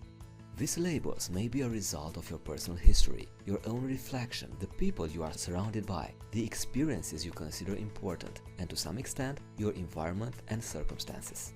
Look at the answers you have given to your questions presented in the previous lesson. Can you come up with labels that come as a result of your self-assessment? Can you determine events, experiences, or reasons as to how you have answered the way you did to those questions? Identifying details such as these will help you validate your ideas and enable you to understand how your way of thinking shapes your reality. Do you ever get the idea that you are smart or not just because someone said so? Your identity is influenced by the people you are surrounded with. You learn from the people you spend your time with and become like them in some way. Walk as they do, use the same words they use, watch the same shows that they watch. While being a part of a group is important, do not lose your sense of self. This means that with or without your group, you should have a clear idea of who you are. Remember to surround yourself with positive people and individuals who hold you in high regard. Be with people who know and feel that you are important. As your notion of identity is influenced by your circumstances and by all the other factors mentioned here previously, know that by default you will normally live up to expectations. What is sad about this is that even when these expectations are negative, there is a tendency for you to live up to them because you are hardwired to think that this is who you are and that there is nothing you can do to change it. This is why people tend to be consistent. And when you are consistent, you become predictable, and most people are okay with that. This is because predictability comes with less stress and less conflict. It brings about the same old attitudes, routines, lifestyles, and behaviors which you and everyone appear to have learned to deal with over time. Again, it feels okay, because if it ain't broke, don't fix it. And I agree. If you are okay with good, then stay there. However, I think that if you are not satisfied with only doing okay, that is probably one of the reasons you are in this course. Now, change can be okay, but only if you know what you want to change into. Review your self-perception with the help of the questions presented in the previous lesson. Look at the labels placed upon yourself and find out which ones you want to keep and which ones you want to change. Have a clear, specific idea of who you want to be and what you want to become. Once this is clear to you, examine this mindset. I can change. I can be better. I am made to be a better individual. I can be great if I wanted to. For any real change to take place, you must believe in yourself and what you can do. You must be firm and certain. When you think that you have no more room for change, the battle is ended. You have given up, and so you have already lost. The change you are after does not happen automatically, and it does not happen quickly. There are different ways to change. Most people try to change one behavior at a time, and this is challenging. That is because the old labels still stick around, and after some time, you will find yourself reverting to your old habits. The secret to a successful shift is this: change who you are, not just certain aspects of yourself. To make a successful shift, you need to redefine your identity and become a new person. You don't have to change your name to make the shift work, but you need to be strongly convinced that you are who you want to be. You have to be so strong in what you believe and know about yourself that no matter what other people say and what happens around you, you are still sure about your identity. Your emotions influence your behavior. Many of life's decisions are made based on feelings rather than logical analysis. Relationships are a perfect example. You tend to choose to be with the person who makes you feel loved, someone who makes you feel happy. Emotions, however, need to be mastered. The same emotions which bring about love, happiness, and enthusiasm can turn into hate, loneliness, and indifference. The person who once decided to get married and be bound to someone for life can be the same individual who wishes to end the relationship by getting a divorce. Knowing that your emotions have a significant role in your life means that you need to take the time to keep your emotions in check. What emotions do you often feel? How do you get to feel like so?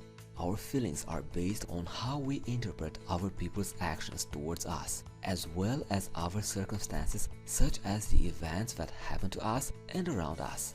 Because we do not have direct control over other people and activities, we become overwhelmed with emotions when we perceive negative experiences.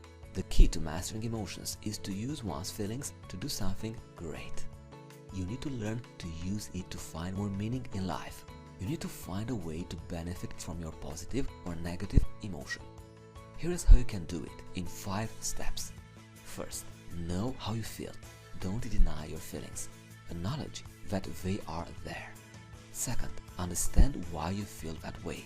Sometimes it is very easy to explain why you feel the way you do about something or someone, but sometimes it can be very complicated, so use that opportunity to learn more about yourself.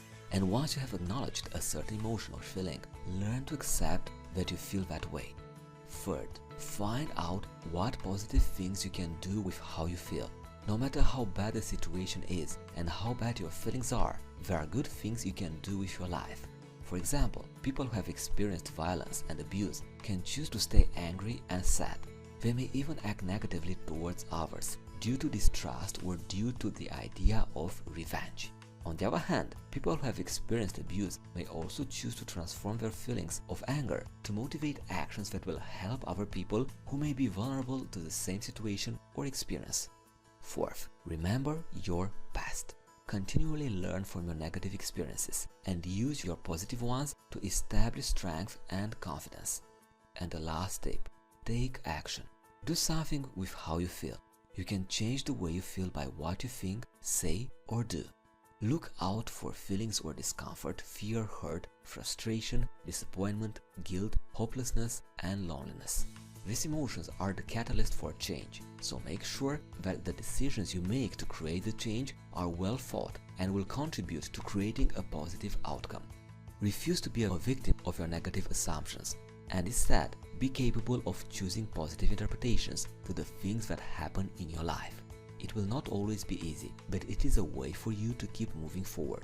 It is the way by which you can accomplish a personal breakthrough. Alright. In this lesson, you've learned that there is a never-ending journey to self-discovery, and part of that journey is a battle between being consistent and being different. Next, the change you want to do in your life does not happen automatically, and it does not happen quickly. Then, your emotions influence your behaviors, and relationships are a perfect example. You also learned 5 strategies on how to use your positive or negative emotions to find more meaning in your life. First, know how you feel. Second, understand why you feel that way. Third, find out what positive thing you can do with how you feel. Next, remember your past. And the last tip, take action. Thank you very much for being with me, and see you in the next lesson.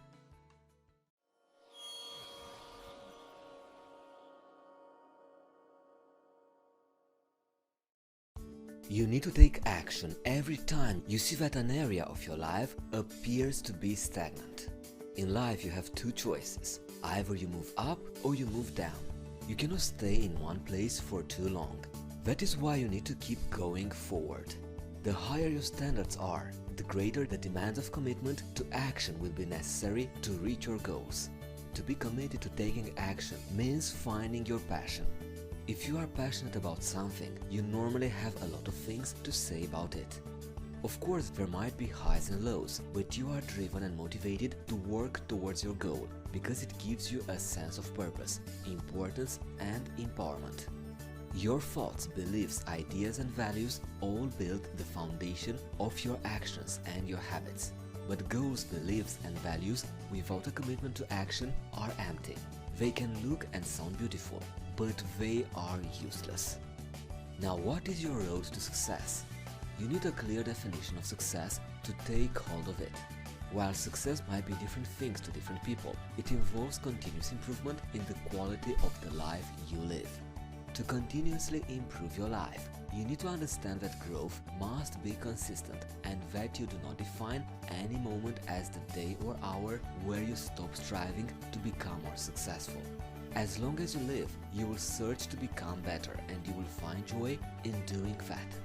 Seek improvement in all the areas of your life: spiritual, emotional, physical, social, and mental. Take note of your long-term and short-term goals for each of these areas, and on a daily, weekly, monthly, quarterly, and yearly basis, take a little time off to evaluate how you have improved and how you have moved closer towards achieving your goals.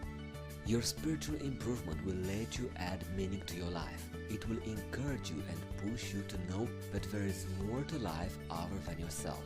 Your spiritual improvement will keep steadfast in your faith and your values. The previous chapter has talked about emotions and how they affect you.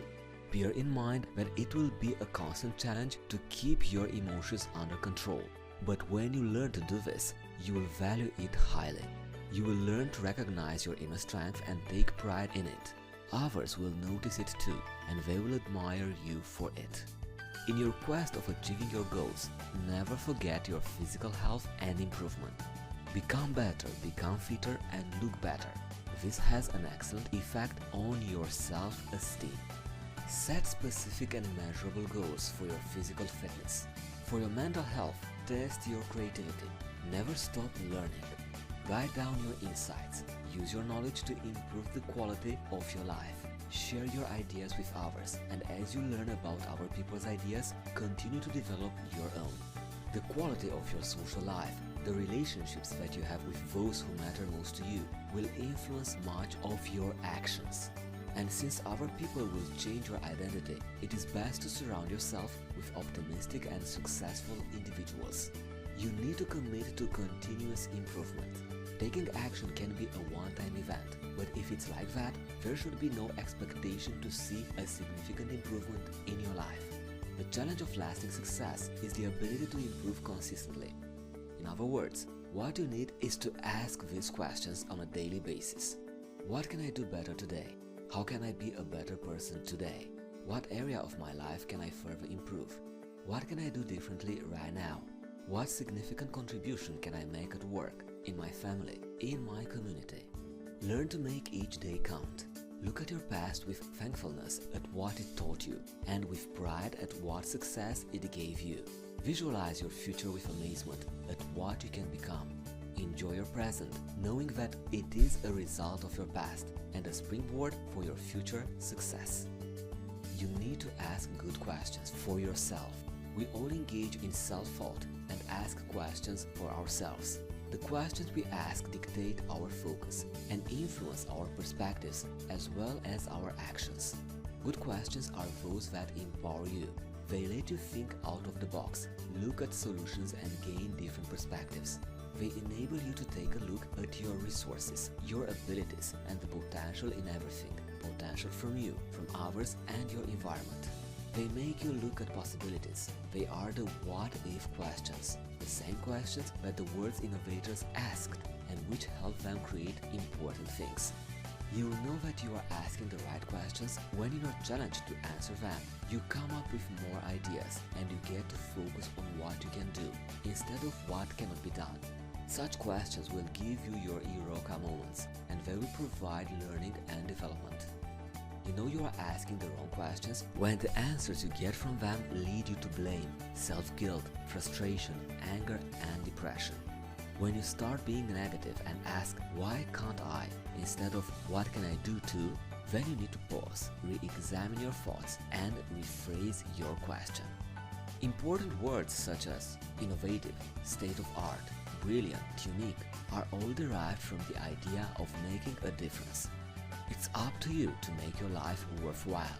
As you move towards your goal, remember to make a difference. The kind of difference not only in your life but also in other people's lives. You will get a lot of insights by working with other people, and you will also get fulfillment. There is no one else who is exactly like you. There is only one, you. So you are more than capable of being different. The impact of your contribution depends on your passion, your action, your perseverance, and your ability to ask good questions. Thank you very much, and see you in the next lesson.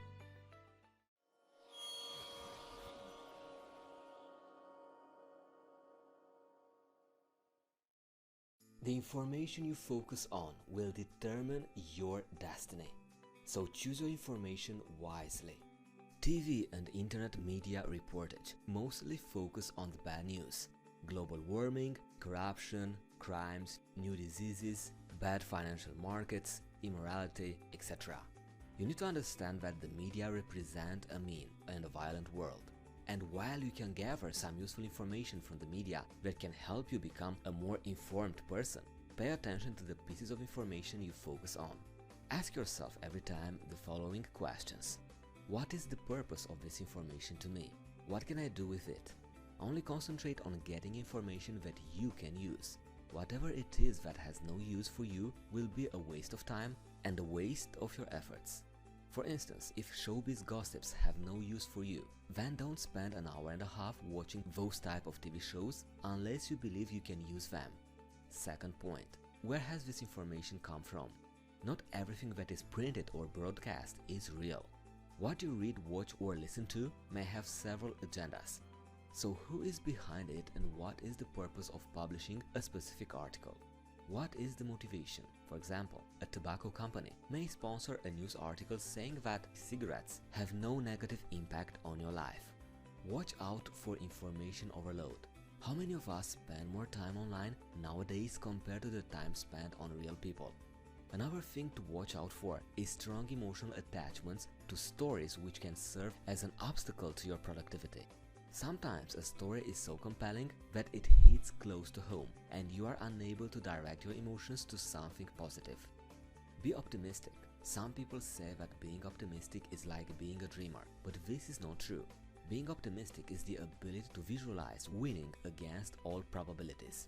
And if you take a look at the most successful people, even the perfectionists, they are optimists because they believe in their abilities to achieve success no matter how many times they have failed and no matter how many individuals said they couldn't do it. So you have to be the optimist, the pessimist and the realist. Who should you be? You should be mostly an optimist so you can easily access opportunities. You should be enough of a realist who understands risks and consequences. And you should be a little bit of pessimist who finds out what isn't working and seeks ways on how things can be made better. So 80 to 90% of the time you should be optimistic. Note that optimism is not an excuse for you to totally suspend your critical thinking faculties. Keep asking good questions. You should learn to take risks and get out of your comfort zone, believing that doing so will be worth it. This is the only way for you to succeed and make a difference, and this requires faith. Optimism focuses on what you have, what you can do, the good things that have happened to you, and the good things that can happen to you. Pessimism focuses on what you do not have, what you can do, your bad experiences, and the bad consequences which can happen to you. Optimism puts faith in others, entrusts responsibility to oneself, and hopes for the best. Pessimism puts doubt on others and expects the worst. Realism should ideally strike the balance between the two, but sometimes being realistic goes to the side of being pessimistic. Optimistic people are not afraid to fail if it means getting closer to achieving their goal. Their perspective of failure is different. Each trial and error are part of a journey, and the journey in itself is a reward. If you are a perfectionist, things will be very difficult for you, so learn to accept that you are not perfect. In fact, nobody is. And just as you aren't perfect, don't expect other people to be. On a daily basis, strive to become a better person. Go against the crowd. There's a tendency for people to follow the majority. Because of our inherent need for being a part of something, being different comes as a real challenge. People are prone to judge those who think differently as being weird or strange, as if something is just frantically wrong with them. However, going against the crowd is a part of your journey to success and improvement. It cannot be avoided, and when you do receive contradiction and challenges, then you know that you must be doing something right. In your quest to create your path to success and be different, here are some tips which can help you. First, feed on positive information. Read self-help, inspirational, informative books. Focus on good news. Keep yourself posted on new trends, new technologies, new architecture, new methods and new names people on the spotlight. Second, meet different people. Understand the geek, the fresh ones, the hard worker, the rich, the middle class, the politician, the businesswoman, the educator, the writer, the scientist, the artist, etc. There is always something to learn from each. Third, work with positive people. People who are a bit more like you. You will find working with optimistic people to be a positive experience, and it helps to know that you are not the only one who is optimistic. Now, I suggest you find a role model. One of the things that you can do to accelerate the path of your improvement and further help you persevere is to find a role model. Read stories of successful people and you will see how they were unafraid to go against the flow. You will see the challenges they went through and you will later relate them to your experiences. You can also take advantage of the lessons they have learned and avoid the mistakes they already made. Alright, thank you very much and see you in the next lesson.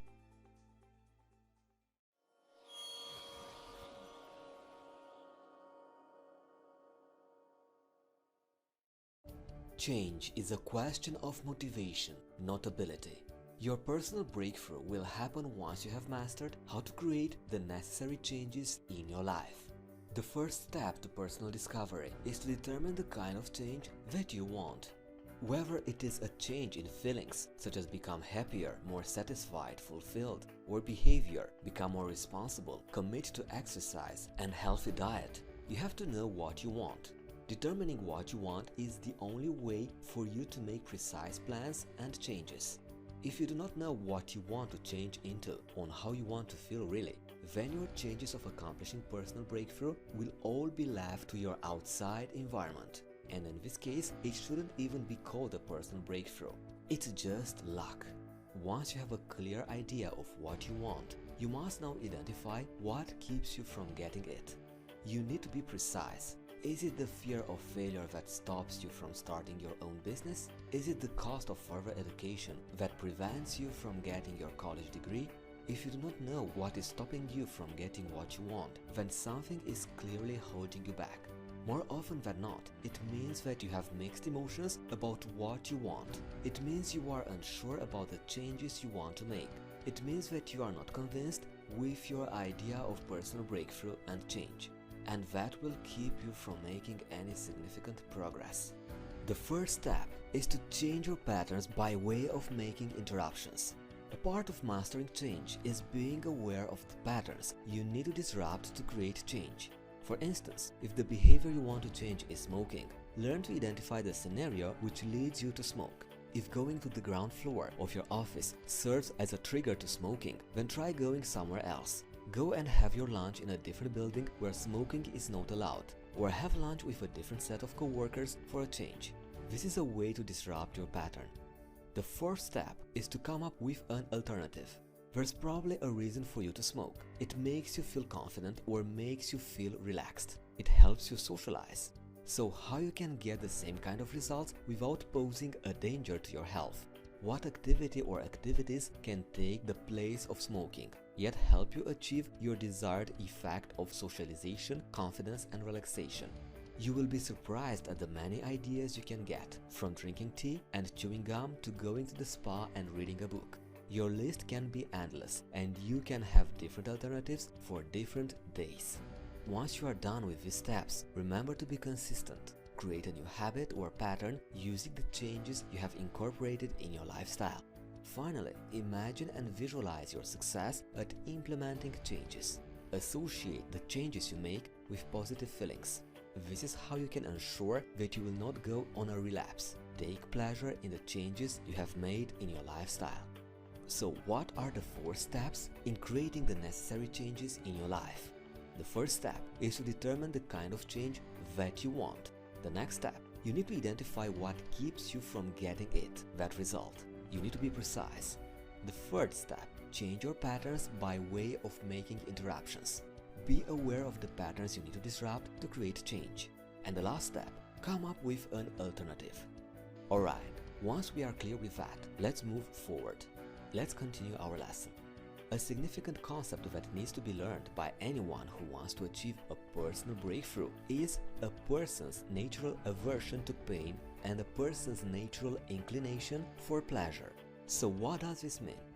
This means that you need to link all the things you want to do to pleasure and all the things you want to avoid to pain. Pain and pleasure can be linked to the behaviors you want to adopt or change. Note that the shift you experience needs to go beyond a mental or intellectual practice. You have to see, hear, smell, taste, and feel the difference between pain and pleasure for yourself. You have to experience it. So take an effort in making the experience of adopting certain behaviors in case you want to keep them in your routine. This means that when you do your regular exercise, focus on all the nice things you experience while you are engaged in the activity. Now, if you lived like there was a gun to your head every time you wanted to make progress in your life, then you will not be surprised to see how quickly you must have started that business, adopted that exercise schedule, or took the family vacation you have been postponing for so long. The key about leverage is the ability to make the small things project big results. Make it your leverage to be able to associate pain or negative experiences when you do not push through with the positive changes you have planned for your life. You need to ask creative questions. If I don't know this now, what will happen? What will I be missing? Will I be sorry that I did not do it? And you bet that visualized feeling of being so terribly sorry is going to motivate you to accomplish the change you need right away. You can also use competition as leverage. Make your role models a challenge to you. A problem is bound to make your journey to personal breakthrough all the more exciting, and your goals will be more tangible. You have to be at least one step further away than where you were yesterday. Keep on moving forward. One more thing to always remember is your reason for doing something. Your reason should be strong. It should exhibit your passion. When you know your purpose, the hows, wheres, and whens will follow. So your primary tasks for changing are this: determine your what and your why. Thank you very much.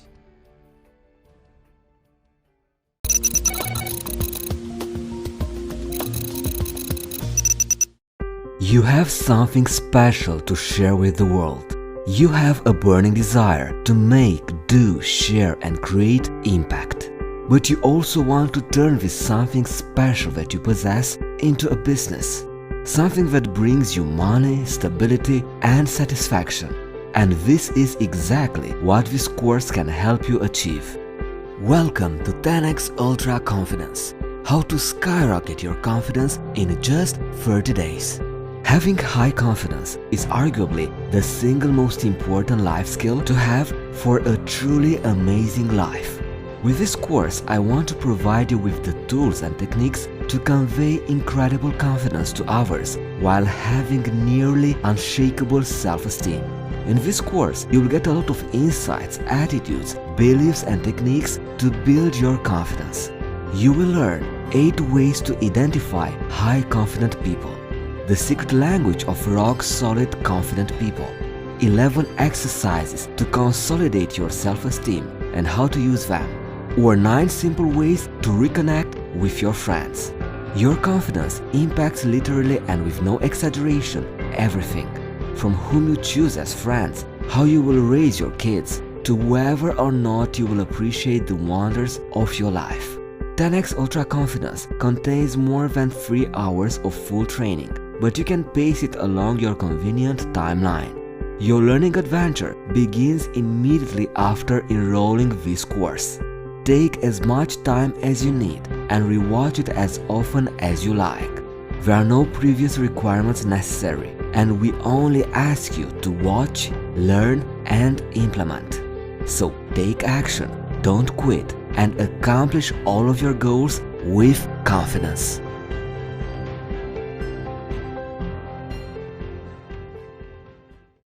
How to develop rock-solid confidence. Most people fail to grasp the real sense of the term confidence, and that is why they don't experience the confidence that can turn around their lives. How can you develop this vital sense of balanced confidence based on a strong recognition of reality? There is no quick fix involved. However, it is possible to gain unstoppable confidence if you have the energy and concentration on getting through. Another amazing thing you should know is that the strategies presented inside this course will also help you achieve success.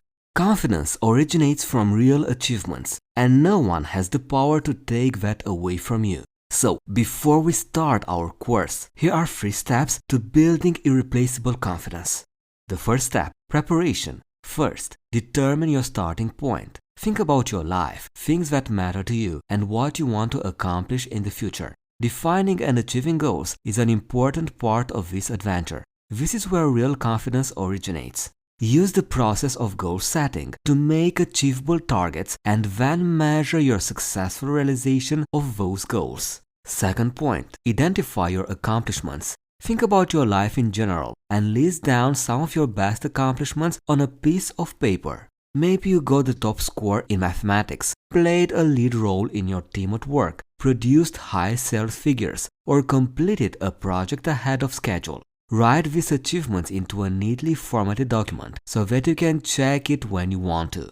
Spend some minutes going through this document to recharge your energy whenever you feel less motivated or down.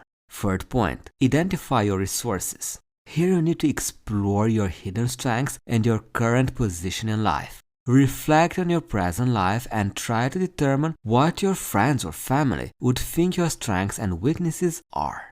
Then dwell on the opportunities and threats that you might have to face on your journey. Don't forget to take some time to enjoy your strengths.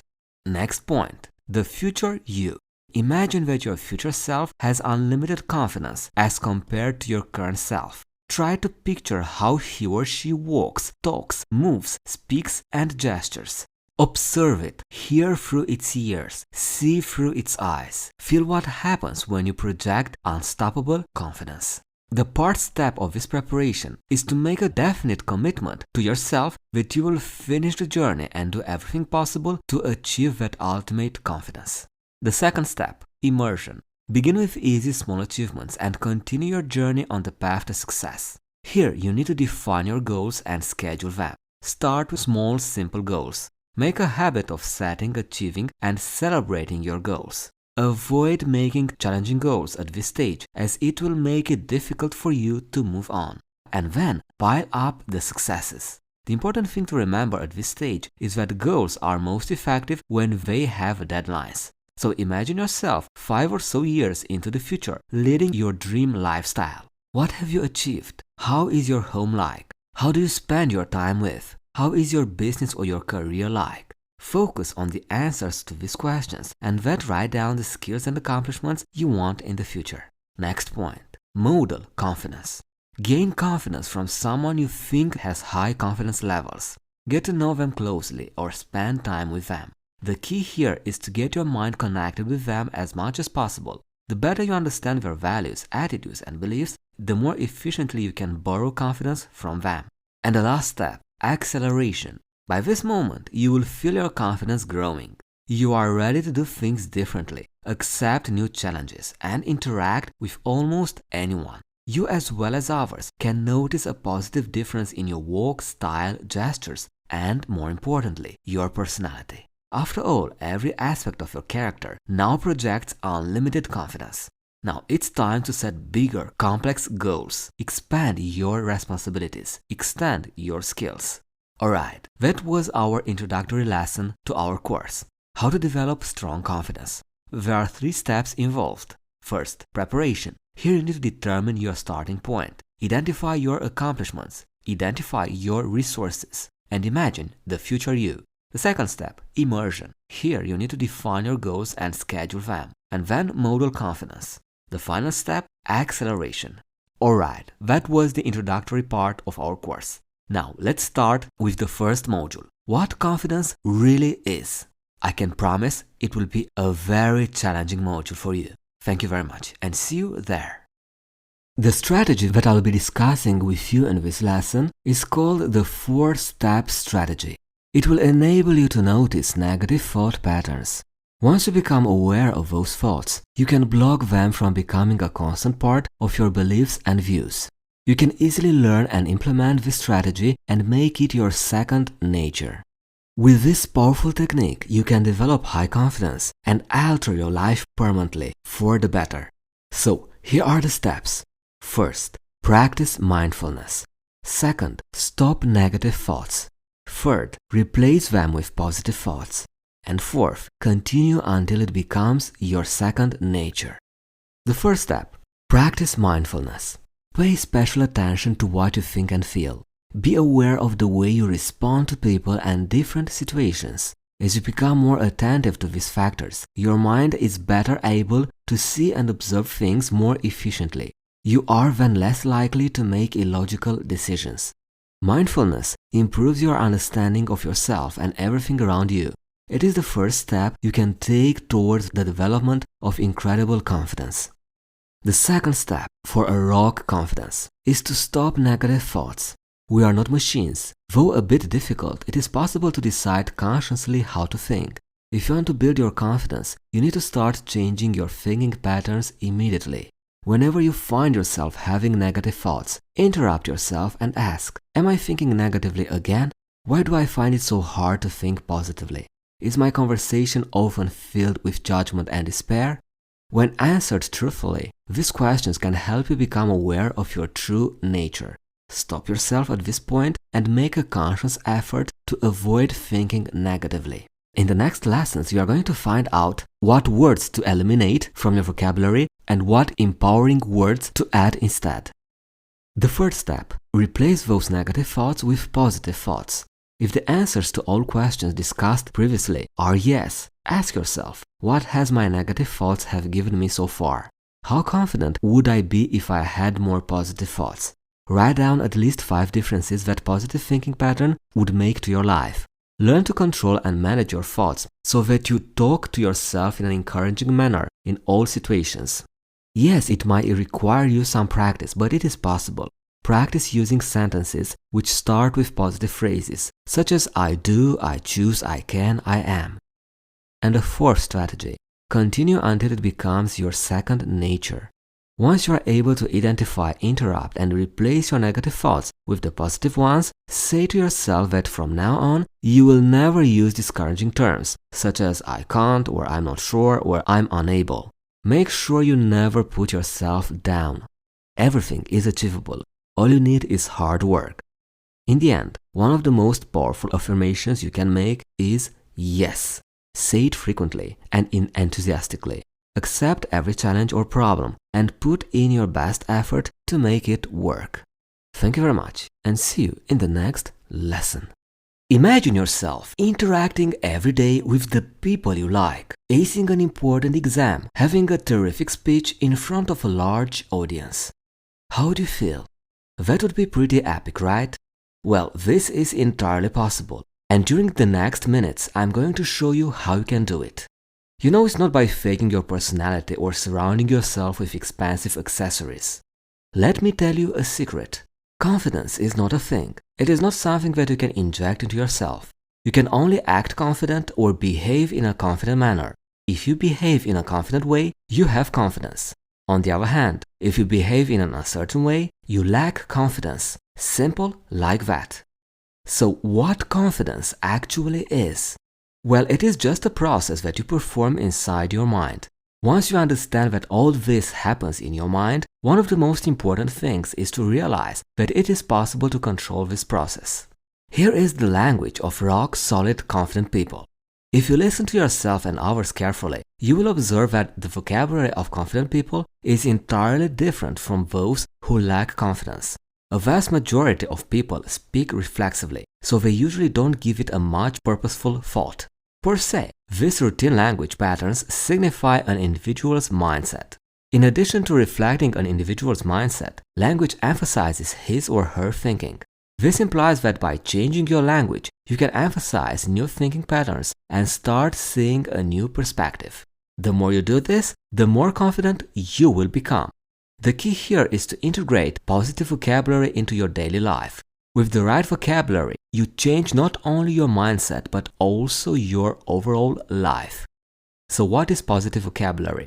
Let's say you've always feared to write. How do you describe this fear to yourself? If you can say, I can't write well because I'm scared of putting my thoughts on paper, you in a sense take possession of a negative mental process.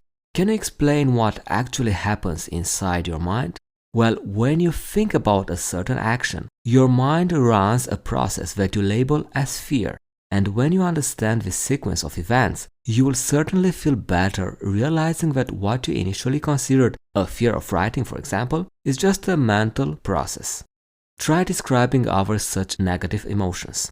Observe if you say things like, I can't talk to strangers because they make me nervous, or I can't go out because I'm depressed.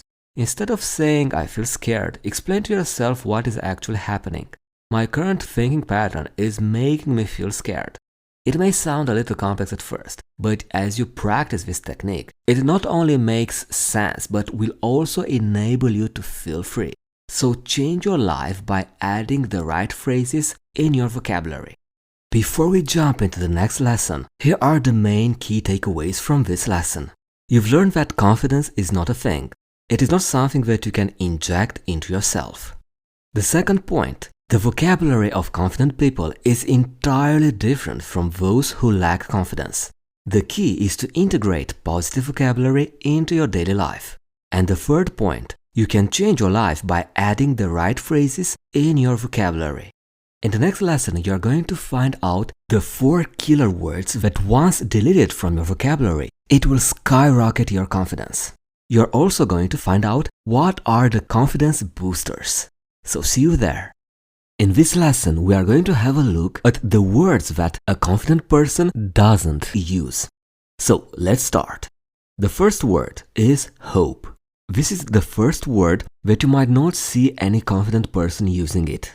Yes, hope is a wonderful thing that you should have in your life. It inevitably presumes a lack of action. Phrases like, I just hope things get better eventually, or I hope they understand my situation, can surely help you understand how this single word can affect your morale. Compare those with, I'm going to put in my best effort and I'm going to improve my situation, or I will work hard until things get better. This shows a subtle but powerful difference between the two mindsets. You adopt a reactive approach when you hope for things to happen. On the other hand, you act proactively when you take the right action and work for success. Get rid of the thought, I hope things could work in my favor. Observe closely, and if you use the word hope in this context, interrupt yourself and say, what measures could I take to make things work in my favor or to ensure my success? Here is the old phrase, I hope I get selected for the managerial position. The new phrase, I'm working smart to get selected for the managerial position. The second word that a confident person doesn't use is but. This word has the power to refute everything that precedes it. For example, I want to take a trip to the island, but I don't have enough money. In this phrase, it sounds as the individual will not go to the island. When a person hears the term but, they automatically understand that they should disregard everything that was previously said. So what is the better way to convey the same message? Here we go. I don't have enough money, but I want to go to the island. Notice the difference. In this second example, it seems as if the speaker will go to the island as soon as he will have enough money. Remember that but always disproves, so make sure to use it in the right manner if you have to use it. It is possible to convey the same message without using the word but. You just have to substitute it with some other positive words. For example, you can try using and yet to communicate the same thing. Try saying, I want to go to the island and yet I don't have enough money. So, what is the old phrase? I want to attend the seminar but I have many other assignments at the moment. The new phrase, I want to attend a seminar and yet I have many other assignments at the moment. The third word, wish. Another word that you should eliminate to develop your vocabulary of confidence is wish. Do you know what wishful thinking is? It is exactly the thing that does not let you move ahead. Have you ever noticed the associations this word builds in you? Throwing a coin into some fountain and expecting that it will fulfill your wish. This makes you wonder if it is possible to get the desired results with taking action. So remove this word wish immediately from your confidence vocabulary. What is the old phrase? I wish that I'd get top marks in exams. The new phrase, I want top marks and I'm taking specific, massive and effective steps to execute my study plan and get the desired marks in exams.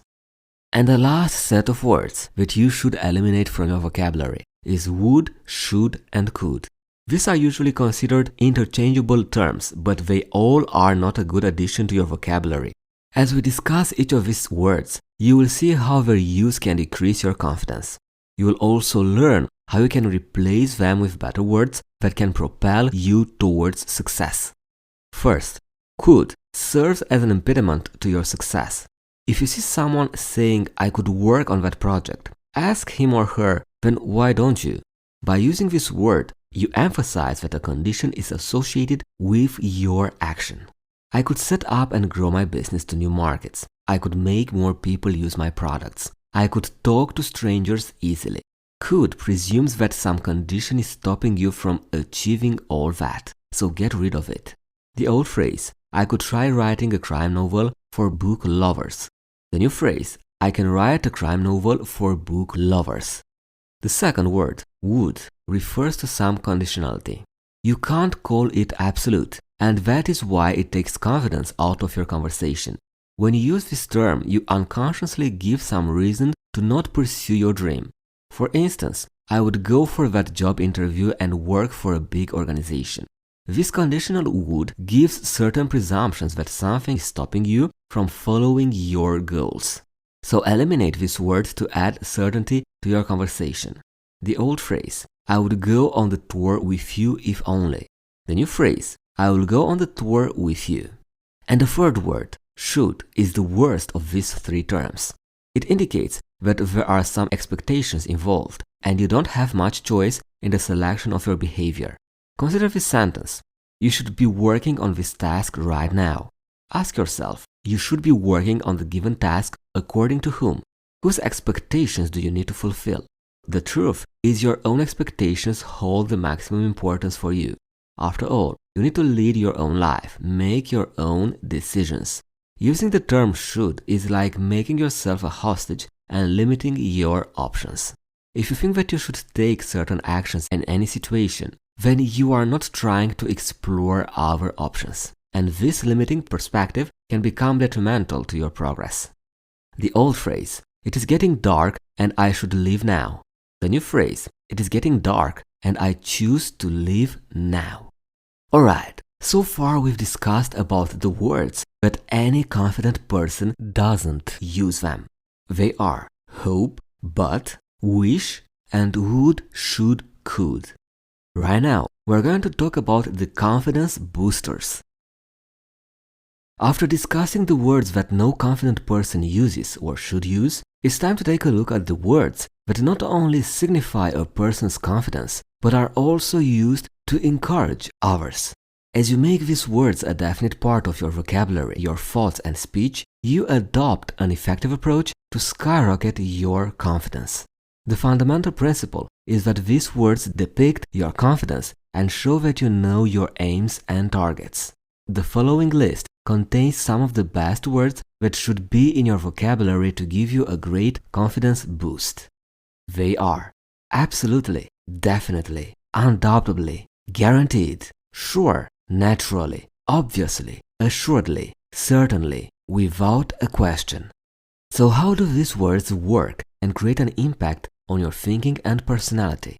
They basically convey a corresponding message like, "This is how it is, and I'm sure of it, and I don't have any doubt in my mind about it."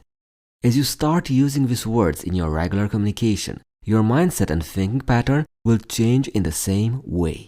What's even more, you will observe a change in the way people respond, because your vocabulary will also have a positive impact on them. Let's say someone asks you, "What is it that you want to do?" What will be your reply? "I don't know, I haven't thought about it, I'm not sure right now," or "I certainly want to finish reading that book." Which of the two answers sounds more confident to you? These simple examples are enough to show you the difference between a person who is confident and is ready to do something and a person who may want to achieve something but is too reluctant to say that. Alright, in these 3 lessons, we've learned about the process of building confidence. You've learned that confidence is not a thing. It is something that you can inject into yourself. You've also learned the language of rock-solid confidence. The key here is to integrate positive vocabulary into your daily life. You can change your life by adding the right phrases in your vocabulary. You've also learned the killer words that you need to eliminate from your daily thoughts. The first one is hope. with the mention that you need to avoid it only if it presumes a lack of action. The next one, but. The third one, wish. And the last one, the triad would, should, and could. You've also learned the confidence boosters. Absolutely, definitely, undoubtedly, guaranteed, sure, naturally, obviously, assuredly, certainly, without a question.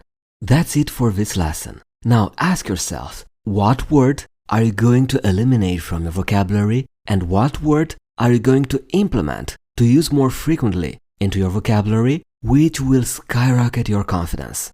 Again, think at one word you'll eliminate and one word to add into your vocabulary. Thank you very much. It is normal that at some point in your life you might feel insecure about yourself, lack the confidence to utilize your abilities and talents, or have disempowering thoughts. Nevertheless, if you think that is how you feel most of the time and it affects your daily life negatively, then the activities discussed in the following lessons might help you out. Practice these exercises as often as you want to and notice a significant change in your confidence levels. The best thing is these activities don't follow any chronological order, so that you can utilize them interchangeably as well as simultaneously. After all, only you can decide which activity works best for you and gives you your desired results. So here are the exercises. The first one, have a dialogue. Perform this exercise with your mentor or friend with whom you can easily talk to. Choose any of the following conversation topics to express your opinions. Comment on every question. Your mentor or friend can use your answers for further discussion. First, describe yourself as a stranger might see you. Second, describe yourself as a friend or relative might see you. Third, what is the most important lesson you've learned so far? Next, what is the perfect job for a youngster? Next, why should a person be trusted? Next, describe the characteristics you admire in a person. Next, when have you been blamed for something that you didn't do? And the last one, how do you show your anger? Think about this. You can even answer to yourself on a piece of paper. The second exercise, picture yourself. This is a great confidence building activity for almost any age level. However, its overall duration depends on the overall age level and the kind of medium selected. So create a self-portrait impromptu either from a mirror or from memory. You can sketch, paint, or even draw. A vast variety of ways can be included, such as chalk, ink, pencil, crayon, charcoal, tempera, pastel, or watercolor. Be nice to yourself. Don't judge you. Accept your initial try and try again after a few weeks. You can even get feedback on your portrait from a friend or someone who you respect. Display the self-portraits often on special occasions, such as birthdays, family dinners, anniversaries, etc. The third exercise, strengths identification. People having low confidence levels often find it difficult to think about their positive qualities. However, with some support, you can certainly come up with many ideas. This exercise can help you create a better image of yourself. Write at least 3 statements for each point.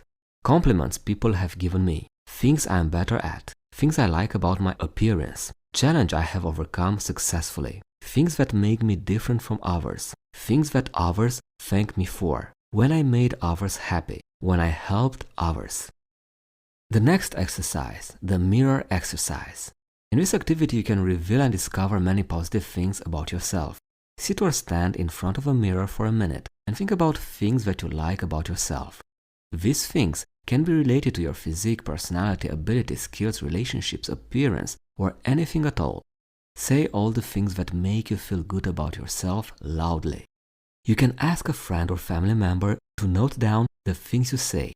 Review this list later to see the strengths and aspirations that you never noticed before. The next exercise, develop the line of pride. Pride is associated with self-concept. Most people like expressing pride in the things they did but couldn't be recognized. Many cultures don't appreciate such expressions, and that is why it becomes difficult for many people to actually state, "I'm proud because I can do that. I'm proud of myself." In this exercise, you will express your pride about a particular area of behavior. Begin your statement with, "I'm proud of my," that I, Because here are a few topics you can use to discuss your pride. Work in office or school, things you did for your parents, for your friends, for your colleagues, something you have bought lately, something that you frequently do, something you shared with those inferior to you, something you worked hard for, and your views about those who are different from you. The next exercise, encountering negative thoughts. Change your negative thoughts using this exercise. Answering the following questions to evaluate your thoughts more objectively. Do you have any evidence for your thoughts? Do you have any evidence contrary to your thoughts? Do you have enough evidence to interpret the situation? How would a friend respond to this situation? The next exercise, doer or not. Who is a doer? A doer is someone who enjoys working outdoors with animals and plants, who plays with tools and who is athletic or action-oriented. Answer the following questions to determine whether or not you are a doer.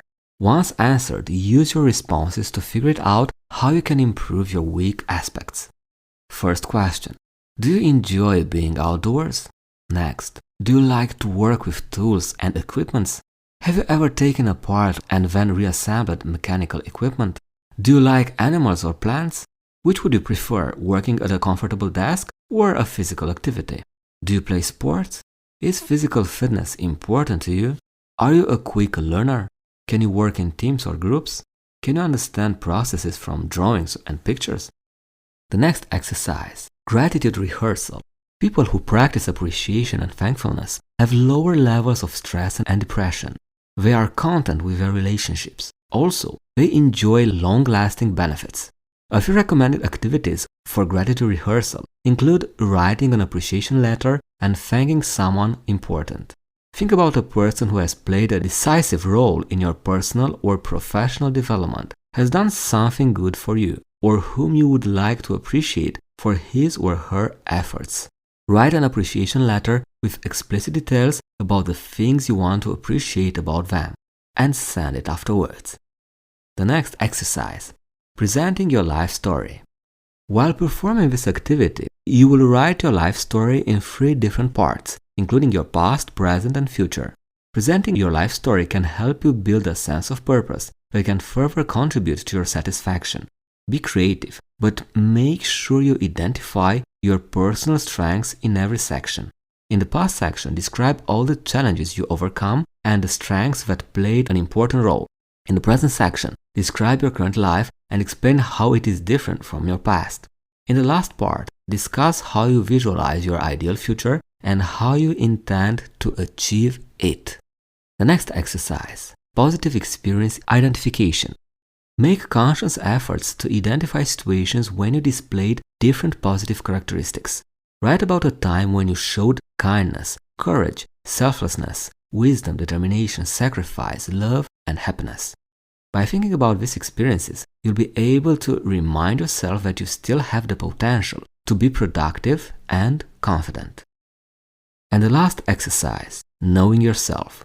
Self-acceptance is the stage of the process of self-discovery that a person reaches only when they scrutinize their nature, personality, and traits objectively.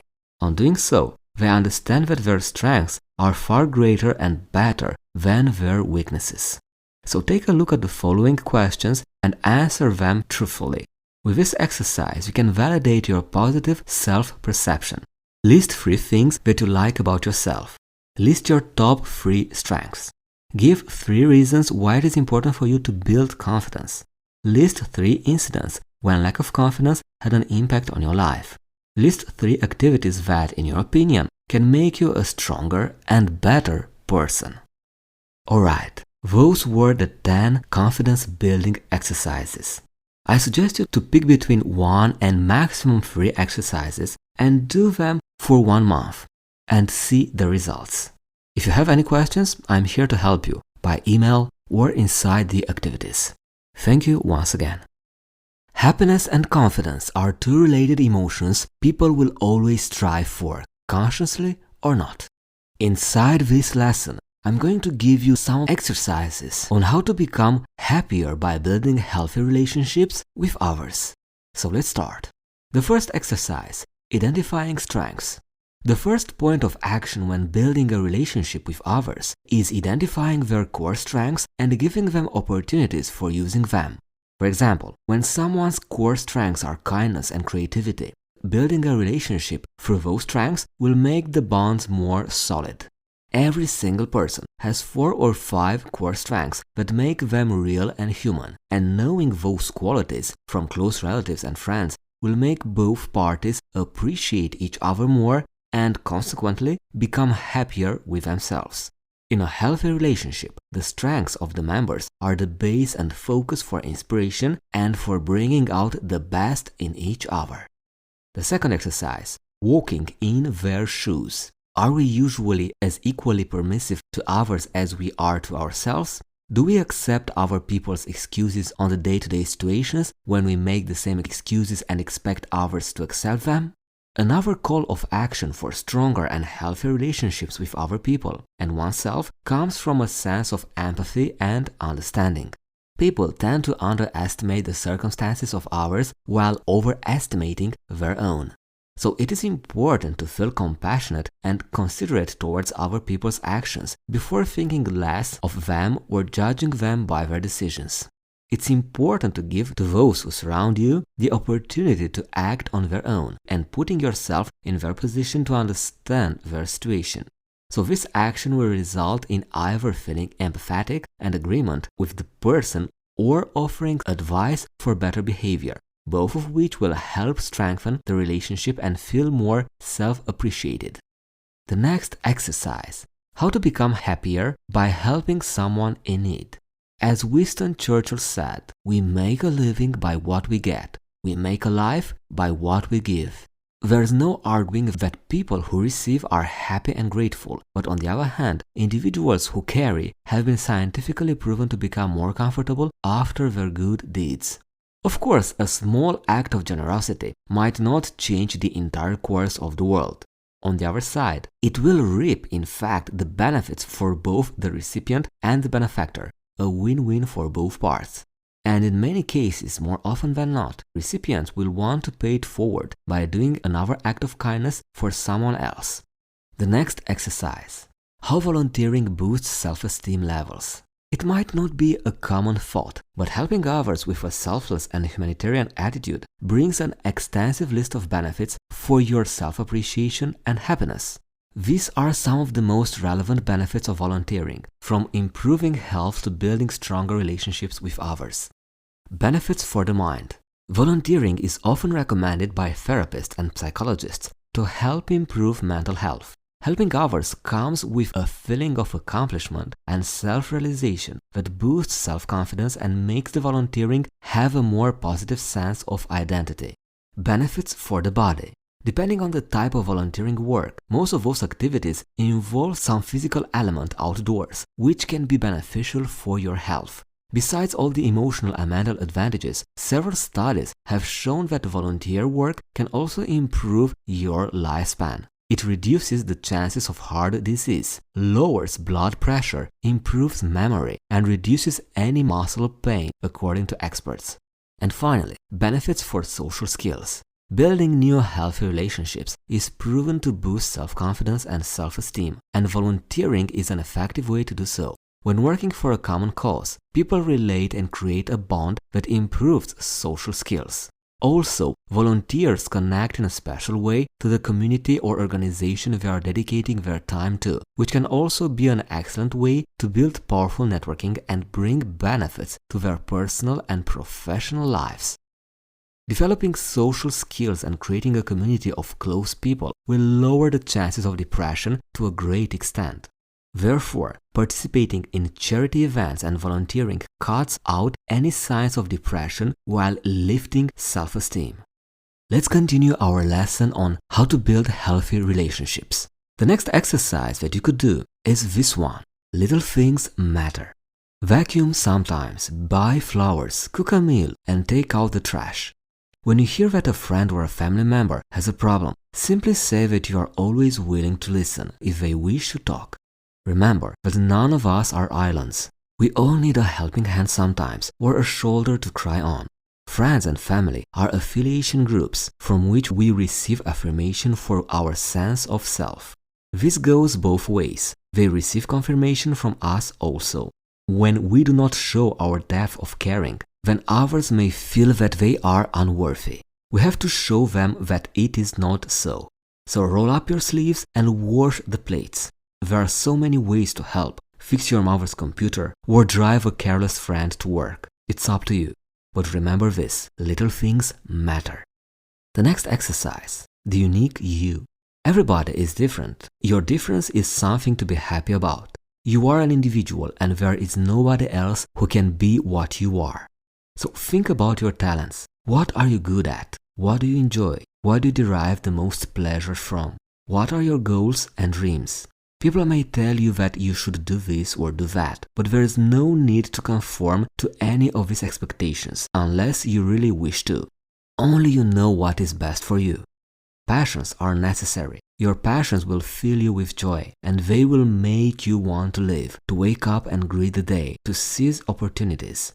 It takes some time to discover your passion, but the discovery is well worth the wait. And the last exercise. Measurable happiness lies on social relationships. Being surrounded by your close ones enhances creativity, energy, and relaxation all in one. Doing activities with your friends, talking to coworkers, or eating dinner with your relatives keeps your mind active and increases the chances of recording more positive thoughts than negative ones. In this way, working on your relationships with other people creates a feeling of motivation and enthusiasm, resulting in you feeling better about yourself in the long run. On the other hand, people who know your qualities and strengths will be more likely to join your time together, help in a moment of crisis, and know how to lift you up when the circumstances require so. In the end, relationships with others don't necessarily mean your best friends and family, but strangers as well. Helping others will boost your positive feelings. Volunteering, helping a neighbor, or smiling to people on the streets is a great way to lift others while increasing your self-esteem. Either way, being in touch with other individuals, sharing experiences together, and knowing someone has your back has an incredibly massive influence on how you perceive yourself. Thank you very much for being with me. I'm committed to give you tremendous value by taking this course. Therefore, you now have 2 bonus lessons with easy-to-do activities that will boost your self-confidence. So, let's start. The first suggestion to you is to smile more. Many studies have shown the benefits of a smile both for the person who is smiling and those who have the chance to meet their beautiful smile. Smiles improve your outlook on life. That little act of expanding your cheeks, curling your lips, squinting your eyes, and maybe even showing your teeth affects how you see the world and how you feel about others and yourself. The bigger your smile, the higher the impact it has on yourself and everyone around you. Next, smiles also affect the way others see you. People enjoy being around people who sincerely smile a lot. You will be considered more trustworthy, friendly, fun, and yes, attractive. People will be drawn to you if you smile. Are you afraid that your smile looks dishonest or fake? Well, don't be. The more you do it, the more natural and beautiful it will become. Smiles cause your body to release the natural feel-good chemicals called endorphins. Endorphins make you want to smile more because they want you happier and you will feel better. When you are less stressed, you can focus and feel more self-assured, further improving your self-esteem. And the final reason for smiling more. Smile is contagious. When you smile, others will want to smile with you. By helping others and making the world a happier place, you have just done even more toward improving or maintaining your confidence. The second bonus exercise. Develop a passion. Passion, amusement, diversion, distraction, and hobby. Whatever you call it, spending time with those things that deserve these descriptions is good for the soul. It does not matter what interests you, but it's essential that something does. You need to be interested in things you can read about, study, research, and engage in. All this effort to pursue something outside of your daily grind simply helps you maintain a sense of self that is above and beyond. It saves you a lot of hurt as life goes on. Hobbies help build your self-esteem because learning new things and mastering tasks will build up your belief in yourself. Hobbies and passions give you stuff that you feel good about. These outside pursuits also help you connecting you to other people. A hobby supports your concept of yourself. You have times where you become confused and aimless, and it is then when you rely on an independent self-concept remaining intact to help ease the panic that may accompany this feeling or being lost in life's wilderness. A hobby, any hobby, gives you something that you can focus on and develop. It is common for low self-esteem to be triggered by an unhappiness that you are not in control of, which leads to feelings of powerlessness and failure. But a hobby gives you something you can control and improve. Hobbies helps make you more rounded by having an additional skill. The next exercise, take responsibility. It's often difficult to accept responsibility for our actions. We all like others to have a high opinion of us, but this tendency can wrap us in what is known as denial. Denial creates false perceptions of self and reflects an inability to accept the truth about ourselves. This makes accepting mistakes possibly painful. As a result, it's often our first reaction to point the finger elsewhere. This inability to accept responsibility is a direct consequence of insecurity. But by taking responsibility and embracing it, you are not admitting to being weak and powerless. You are not risking losing the respect of others. In fact, by taking responsibility, you earn respect. Nobody can be perfect all of the time. Responsibility is a measure of your self-worth, your level of security, and a very real sign of courage and strength. And how to take responsibility? By accepting that something is not working, for example, you have a problem in this area and you are taking a big step in the right direction. Now you can do some things, like realizing you cannot place the blame on others for the choices you make. Now you can accept that it is okay to make mistakes. That will improve your overall self-confidence. In the next bonus lesson, we're going to have a look at another 2 life skill activities to develop your self-confidence. So see you there. Alright, we are back with another 2 activities that will skyrocket your self-confidence. The first one, reward your achievements. When you are looking to develop your self-esteem, honoring your achievements matters. It is not their size that is important. The fundamental thing is that they are acknowledged. It is a good way of celebrating that we are growing and making the best of our lives. You should ask yourself each day these questions. Was it a good day? Did I complete a challenging project? Did I learn something new? Did I complete a small step towards achieving a bigger goal? Did I make and take the time to recognize my achievement? Or did I just move on to the next task without another thought? Celebrating even your smallest successes helps you stay energized and motivated. Here are the long benefits of marking your achievements. Acknowledging your achievements increases the positive emotions like happiness, self-respect, and confidence. It's good regarding personal growth. With achievements coming in all sizes and shapes, some are more meaningful than others. It is a good idea to find ways to create memories around our most significant successes. This means that in future, when you hit moments of self-doubt or find yourself facing a tough hurdle, you can look back on an almost tangible reinforcement of what you are capable of and how far you have already come. Now, how to track your achievements? You can create a journal of achievement in which you write down each success and give yourself gold stars. Or you can buy a unique item of jewelry so that each time it is worn, it will remind you of your success. Or start a collection, which could be anything about stamps, dolls, action figures, bells, sports figures, and buying something for the collection will remember to celebrate each success. It is important to make a habit of opening your eyes to the value of all that you have accomplished and then rewarding yourself with some kind words or some pampering. In the long run, it is not the size of each celebration that counts. What is important is the acknowledgement of your growth and recognition of how you are creating the best life possible for yourself. And the final activity to boost your self-confidence. Have a little fun.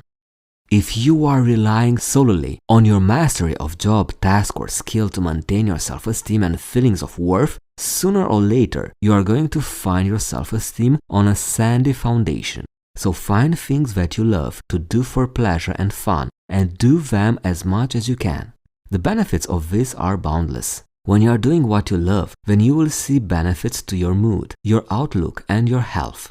If some of these activities include a social element, you are also increasing your interactions with others, which have its benefits. When you feel better health-wise, it will help you regulate your self-esteem. Play activities may have benefits such as strengthening the heart and lungs, toning muscles, reducing stress, and lowering blood pressure. Or activities may keep you mentally fit by stimulating and expanding the mind. Either way, you are feeling better and looking better and maintaining healthy self-esteem. Alright, so those were the bonus activities for skyrocketing your self-confidence. They are: smile more, develop a passion, take responsibility for your actions, reward your achievements, and have a little fun in your life. Thank you very much. There is a widespread belief that confidence implies realizing your capacity to do things well. For instance, you might say, I'm a blogger and I have confidence in my knowledge to write on any topic, to be able to create engaging blog posts. Or, I'm a highly educated person and I have confidence in my ability to get a well-paid job, to be able to get a promotion, and to become a successful leader. You might ask, what's the problem with these statements? If you believe in these statements, this means that your confidence is based on the things that you can do well, such as writing, leading, or earning a lot of money to become confident. As a consequence, you feel confident at certain times when you are doing that particular task.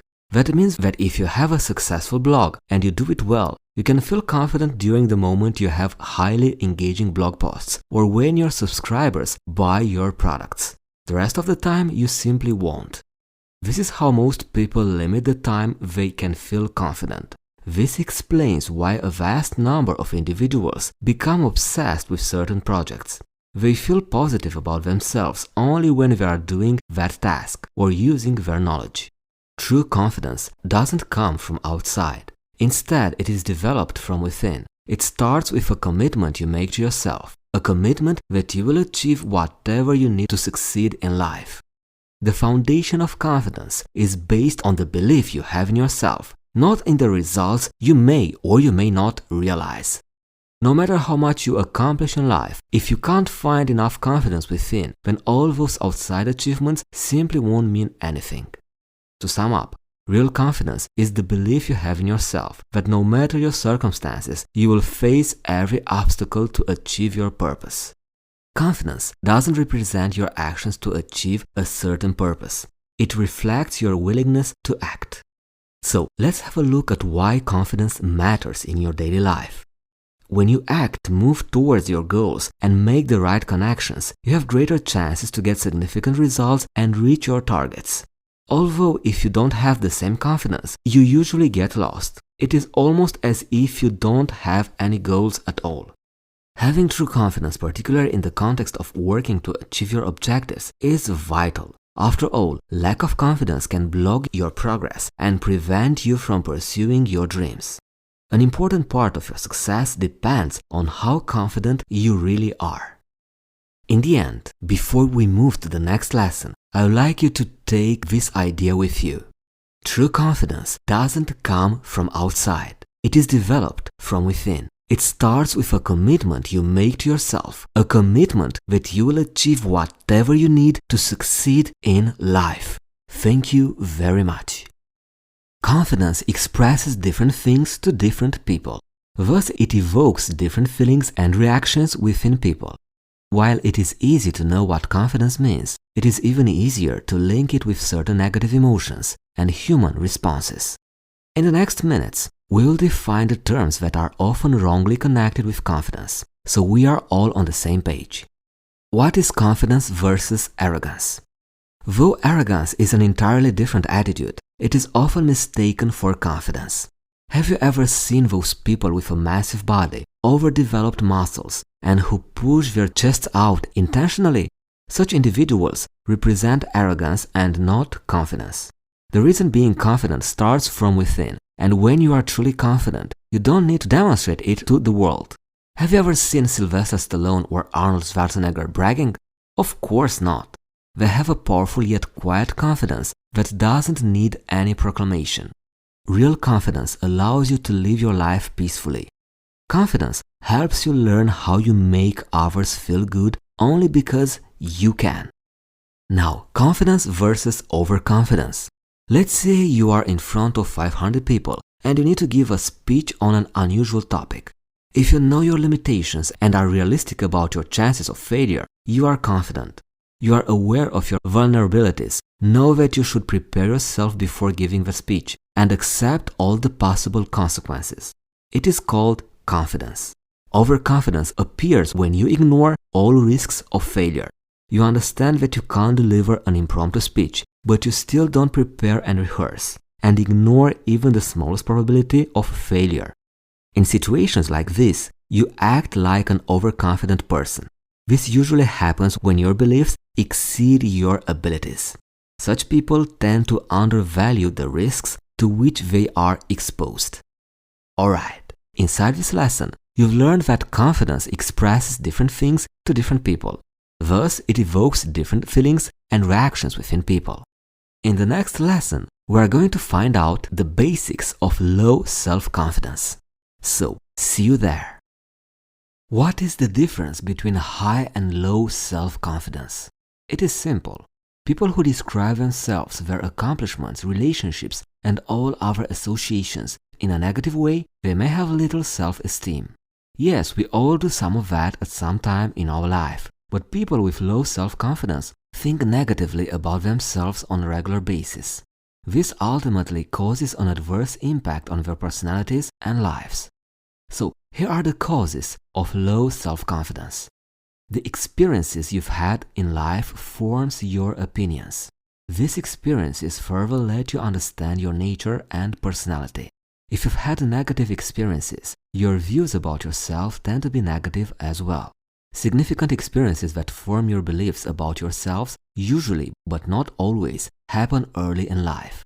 What you see, hear, and experience in your childhood have a significant impact on the way you view yourself. Other times, negative opinions about yourself can also be caused by experiences you have in your adult life. For instance, workplace intimidation, continuous stress, dramatic events, or abusive relations are also cause of low self-discipline among people. Different people have different responses to low self-confidence.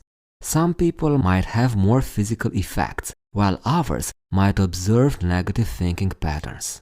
Many individuals recognize a waked cycle of symptoms, but not everyone has the same experience. So, here are the thoughts and views of a low self-confident person. You might blame yourself for everything that happens to you. You might focus on mistakes more than strengths and successes. You might think you are not always enough for others. You might become extremely cynical, critical. You might think that others see you negatively. You might doubt your capabilities and talents. Here are the moods. The following list shows some of the most common feelings you can observe in any person with low self-confidence.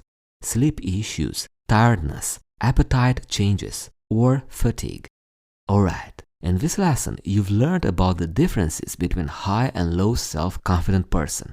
People who describe themselves, their accomplishments, relationships, and all other associations in a negative way, they may have little self-esteem, self-confidence.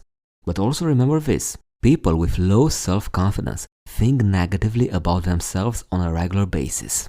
It's not something occasionally, which might happen in life, of course.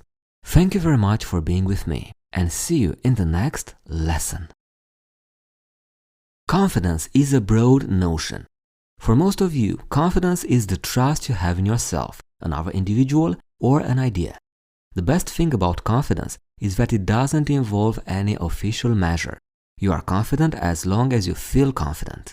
An important part of confidence is connected with self-esteem. Individuals with great self-esteem are usually more confident. Confidence doesn't mean the same for every individual. Though different people have different confidence levels, some basic signs are enough to spot a confident person. And with these signs, you can also learn about the origin of confidence. Some common signs of a confident person are that they are always ready to do what they believe to be right. They don't care if it is unpopular among their peers. They are willing to take risks, but they strive to make planned moves. Confident people never hesitate to admit their mistakes and always learn from them. They are optimistic, accept compliments, and treat others with respect. If you don't know how to identify confidence, here are a few basic signs and a description of how they make a person feel. Healthy communication. How it feels. People with healthy communication understand how they should ask for the things they need and want. Also, they listen to others and respond carefully. Sense of self-respect. People with a strong sense of self-respect believe they are important and deserve to be treated with respect. Positivity. People who are positive have a good opinion of themselves as well as others. Active participation. People who are active try out new hobbies and participate in team activities. They know they can't perform well all the time, but that is perfectly fine with them. Encouragement and support for others. People who encourage others do not let anyone degrade their loved ones. In fact, they make positive contributions to their relationships and the overall environment. Ambition. People who are ambitious always have constructive ideas for their future. Their ambition gives them the motivation to set and work for new and more interesting goals. Ability to learn from mistakes. Like every other human, confident people also make mistakes. What makes them different is that they use mistakes as learning opportunities so they do not repeat them. And constant energy. People who are energetic try new exciting things, physical activities and exercise routines. Their energy keeps everyone around them energetic and active. Alright, inside this lesson, you've learned that confidence is the trust you have in yourself, another individual, or an idea. Also, you've learned that you are confident as long as you feel confident. And the last point, confidence doesn't mean the same for every individual. In the next lesson, you are going to learn what are the 10 traits of confident people. Thank you very much and see you in the next lesson. It is clearly important to be confident, but what sets confident individuals apart from everyone else? In this section, some extraordinary behaviors of truly confident people are uncovered. So, let's start. Confident people are not desperate for attention. Nobody appreciates people who are just desperate for attention. When it comes to confident individuals, they realize that being yourself is important as people are attracted to the right behavior. They are experts at diffusing attention. If they are given attention for an achievement, they try to shift the focus quickly to others who helped them get there. In short, they don't yell for the praise or approval because their self-worth originates from within. Next, confident people avoid judging others. This is one basic trait that only confident people possess. They avoid passing judgments on the people around them because they understand that everyone has his or her own specialties. They don't try to degrade others so as to feel better about themselves. Another fact that they know is that comparing their abilities with those of others will only limit them. They don't waste their time wondering if they live up to others' expectations or not. Next, listen to their inner self. According to a research conducted by the University of California, the more difficult it is for you to say no to something, the more stressed and depressed you might feel. Confident individuals know that refusing something they don't want is healthy. Their self-esteem enables them to make clear refusals. When it is time to refuse or reject something, confident individuals don't use phrases like, "I'm not sure if I can," or "I want to, but I'm not certain." They refuse clearly and openly because they realize that saying no to something they don't need gives them a unique opportunity to fulfill their existing commitments. Next, listen first, speak later. People with high levels of confidence give more importance to listening than speaking. They speak less because they don't have the urge to prove anything to others. They don't see interactions as mere opportunities to prove their worth to others. Instead, their main focus is on the communication itself. They make every possible effort to make the interaction more productive and enjoyable. Next, confident people ask for help. They realize that asking others for help does not make them appear foolish or weak. They understand their strengths and weaknesses and do not hesitate to look to their friends to fill the gaps. They are always willing to learn from someone with more knowledge or expertise. Confident people enjoy every victory. Confident people seek out every victory. They challenge themselves, compete, put in the best effort, and then celebrate every small victory. A series of victories, no matter how small, can keep you motivated for months. Next, confident people search happiness from within. Happiness is one of the most critical aspects of confidence. If you want to be confident in what you achieve, it is necessary to be satisfied with who you are. Confident individuals take their sense of satisfaction and pleasure from their achievements. They don't care what others think of their accomplishments. They understand that no matter what others say, they are not as good as bad as people think they are. Next, confident people celebrate others. Confident individuals focus outward, which enables them to see and enjoy all of the amazing characteristics of other people. Unlike insecure people, they don't try to be in the spotlight at all times or criticize others just to prove their worth. They praise and appreciate people and make them feel good about their abilities and strengths. Next point, confident people accept their mistakes. They never hesitate to accept their mistakes. They put their belief out there to check if it holds up. They learn from others if they are wrong and help others learn from them if they are right. And the last trait of confident people, certainty matters. You might not have seen any confident person yelling phrases like, I think, or The reason being, they think and then speak assertively. They realize that people don't find you trustworthy or reliable if you are not sure about your ideas or opinions. That is why they make sure to deliver their views with conviction. That was our lesson. 10 traits of confident people. They are: not desperate for attention. Avoid judging others. Listen to their inner self. Listen first, speak later. Ask for help. Enjoy every victory.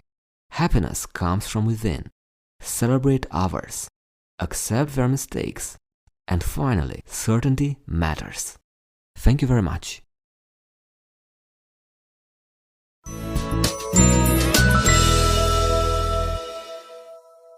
Why successful people are successful? It is because they understood these 4 critical concepts. First concept: success is information dependent, but we all suffer from information scarcity. What do I mean by that? An area where some people get stuck setting and achieving goals is that they never feel like they have all the information they need to proceed. At some point, a decision must be made and the plan executed. Successful people recognize that they will reach a moment when they know they have planned and thought things out, and it is the time to just step forward and take action. The second reason: knowledge must be acquired on the run, and this sometimes comes in the form of failure.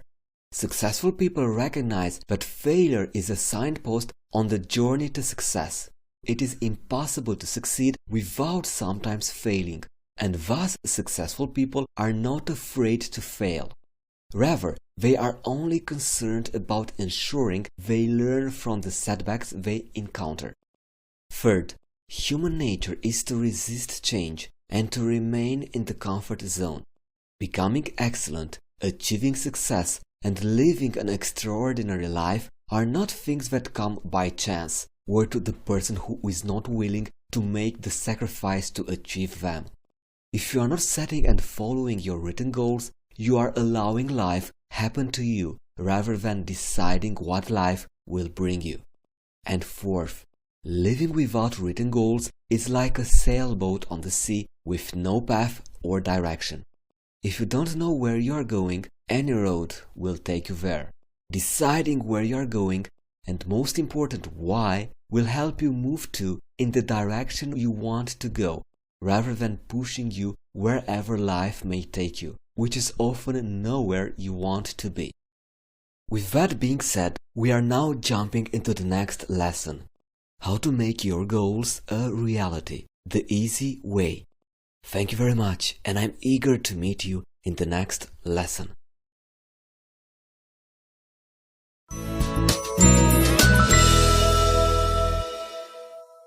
How to make your goals a reality, the easy way. There are 5 critical concepts that I would like to discuss with you before going into the practical part of this course. And I highly recommend you to watch this lesson until the very end. Now, let's start. The first critical concept is that long-term planning is not about making long-term decisions. It is about understanding the future consequences of today's decisions. When you create a 5 or 10-year goal or look well into the future, the point of the exercise is not to try and predict everything that will be happening at that point. Clearly, it is impossible to know everything that the future will bring and what will happen years from now. However, what is important is that by deciding today what you want your future to look like, you will begin to make different decisions today which will help lead you closer to your long-term goal. Many people get frustrated trying to figure it out what their long-term goals are, and it is because they are focusing on trying to see the future. Instead, the purpose is to paint a picture of the life you wish to have in the future and then begin making decisions today that support that vision. And during this course, I will show you how. Just follow this course until the end. The second critical concept. The best opportunities in life are the ones we create. Goal setting provides for you the ability to create an extraordinary life by allowing you to determine in advance what it will look like. There is no rule that says you can't change your vision as time goes on. As you learn and experience more things, you will begin to alter and update your vision. What will also happen is that along the way, you will see opportunities that you would not have recognized without having your plan in place. Simply by having a vision of what it is you are after, you will be able to see more abundance and choices along the way, which will help bring you to your vision even faster. Next critical concept. Change depreciates the value of past information, thus making predictions difficult, ambiguous, and correspondingly risky. From a goal-setting perspective, what this means is that you cannot simply create a goal or plan and then expect that to remain appropriate and accurate for years to come. Goal setting is a process, not a task. It requires you to review your goals regularly, update them, and change them as things in your life and mind change. The more often you review and update your goals, the more accurate and powerful they will be for you. The fourth critical concept. Make no mistake. You will leave a legacy. The question is not if, but what. If you do not take control and using goal setting as one of the tools to create a great life, life will simply happen to you and you will never have the chance to maximize your potential. You are going to leave a path behind that is the experience of you having lived your life. If you are going to leave a path, why not aspire to live one that inspires and helps others, that gives you and your loved ones an incredible experience and lets you feel that you've lived the life you wanted, isn't it? And the last critical concept, your quality of life is a direct reflection of the quality of your choices. Make good choices and you will have a good quality of life. The challenge is that it's difficult to make good choices without having an overall plan and sense of what it is you are trying to accomplish. A good goal-setting plan gives you the infrastructure inside which you will be determined whether your choices make sense in the bigger picture. Does the choice move me closer to or farther away from my goal? This gives you an objective measurement on which to make your decisions. Now, we ended with the critical concepts in setting great goals for your life. Now we are moving into the practical part of this course. I'm very excited and eager to start it. I hope you are as well. In the next lesson, we are going to start with the areas in which to set goals. There are 7 critical areas that we want to focus more attention to. See you there, and thank you very much.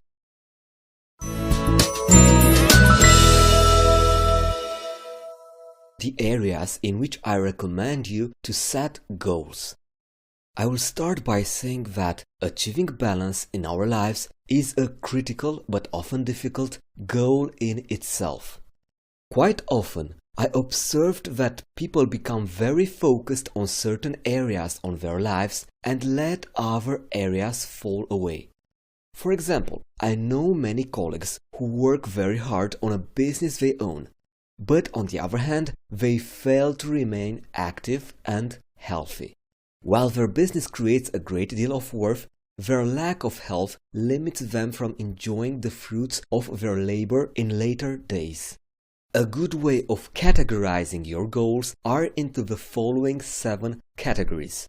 Of course, if there are additional areas of your life that you want to focus more attention to, you can add the categories that make sense for you.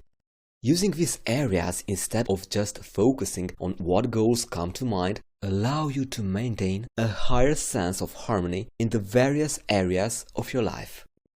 Now we are going to start with the first category, family. This area is where you deal with all the things you wish to have in your life related to your family. This would include your spouse or significant other, as well as your immediate and extended family. There can be nothing more important in life as family, so this category is absolutely critical to your plan. Do you want to plan a family yourself, or do you already have one and you want to give them everything you can? What does family mean to you, and what do you want to accomplish that shows them how much they mean to you? The second area, friends. Another important element of life is our social setting and the people in our lives who act as our support and social network. Planning time with our friends and those who help us is important, and we should never forget that. Let's move on to the third category, business, money. Under this area fall most items related to money, wealth, retirement, and business. Setting financial goals is important for most people, since money can have a significant impact on the overall quality of life. Ask yourself this question: what are your goals for saving, investing, earning, and contributing? The next area, health and wellness. Another category you must consider is that of your physical health and mental well-being. Without your health, it's very difficult to enjoy a full and high quality of life, so taking care of your body and mind is critical. What physical goals do you consider yourself to achieve? And what is your plan of action to stay healthy for many years to come? How are you going to manage your stress levels and maintain a positive mindset that gives you peace of mind, joy, and fulfillment? Now, the next category, faith contribution. This area simply means something different to each person. Some people find religion holds strong guidance and importance for them. Others may not focus on organized religion, but pursue a unique sense of purpose or meaning on a spiritual level. Whatever faith means to you, it is important to explore and increase your awareness and knowledge so that you are able to appreciate your world and life for what it is. This may also involve those efforts in making the world a better place and having a sense of contribution for the reasons you feel strongly about. Fun. Life is about living full and getting the maximum enjoyment out of it. Taking time off, setting aside time to enjoy life and have fun is critically important. What funny things do you wish to experience and accomplish? What have you always wanted to do but never found the time? Life is about living full and getting the maximum enjoyment out of it. Now the last area, growth.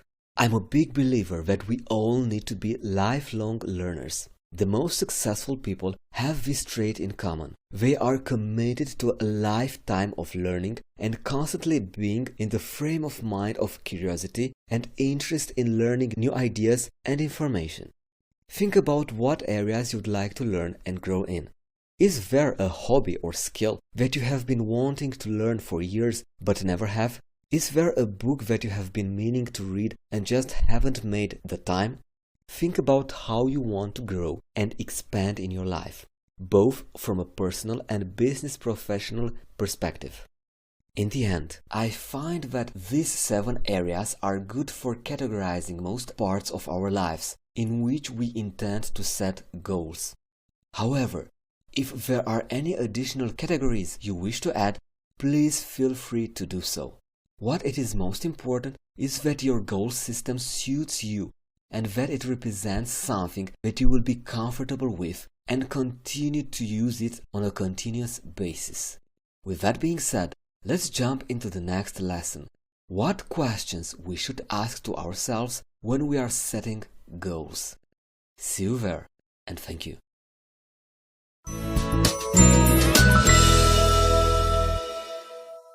Questions to ask when setting goals. Before we jump into the SMART goal system and see how we can make our goals reality, I encourage every student to think about these questions. Don't worry, you can find these questions and read them later on if you want to in the resource section of this course. Let's start. I will read every question and then I will make a small pause for you to reflect.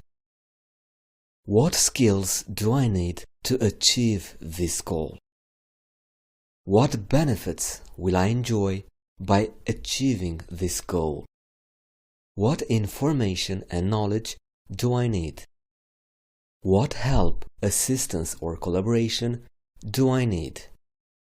What kind of resources can help me?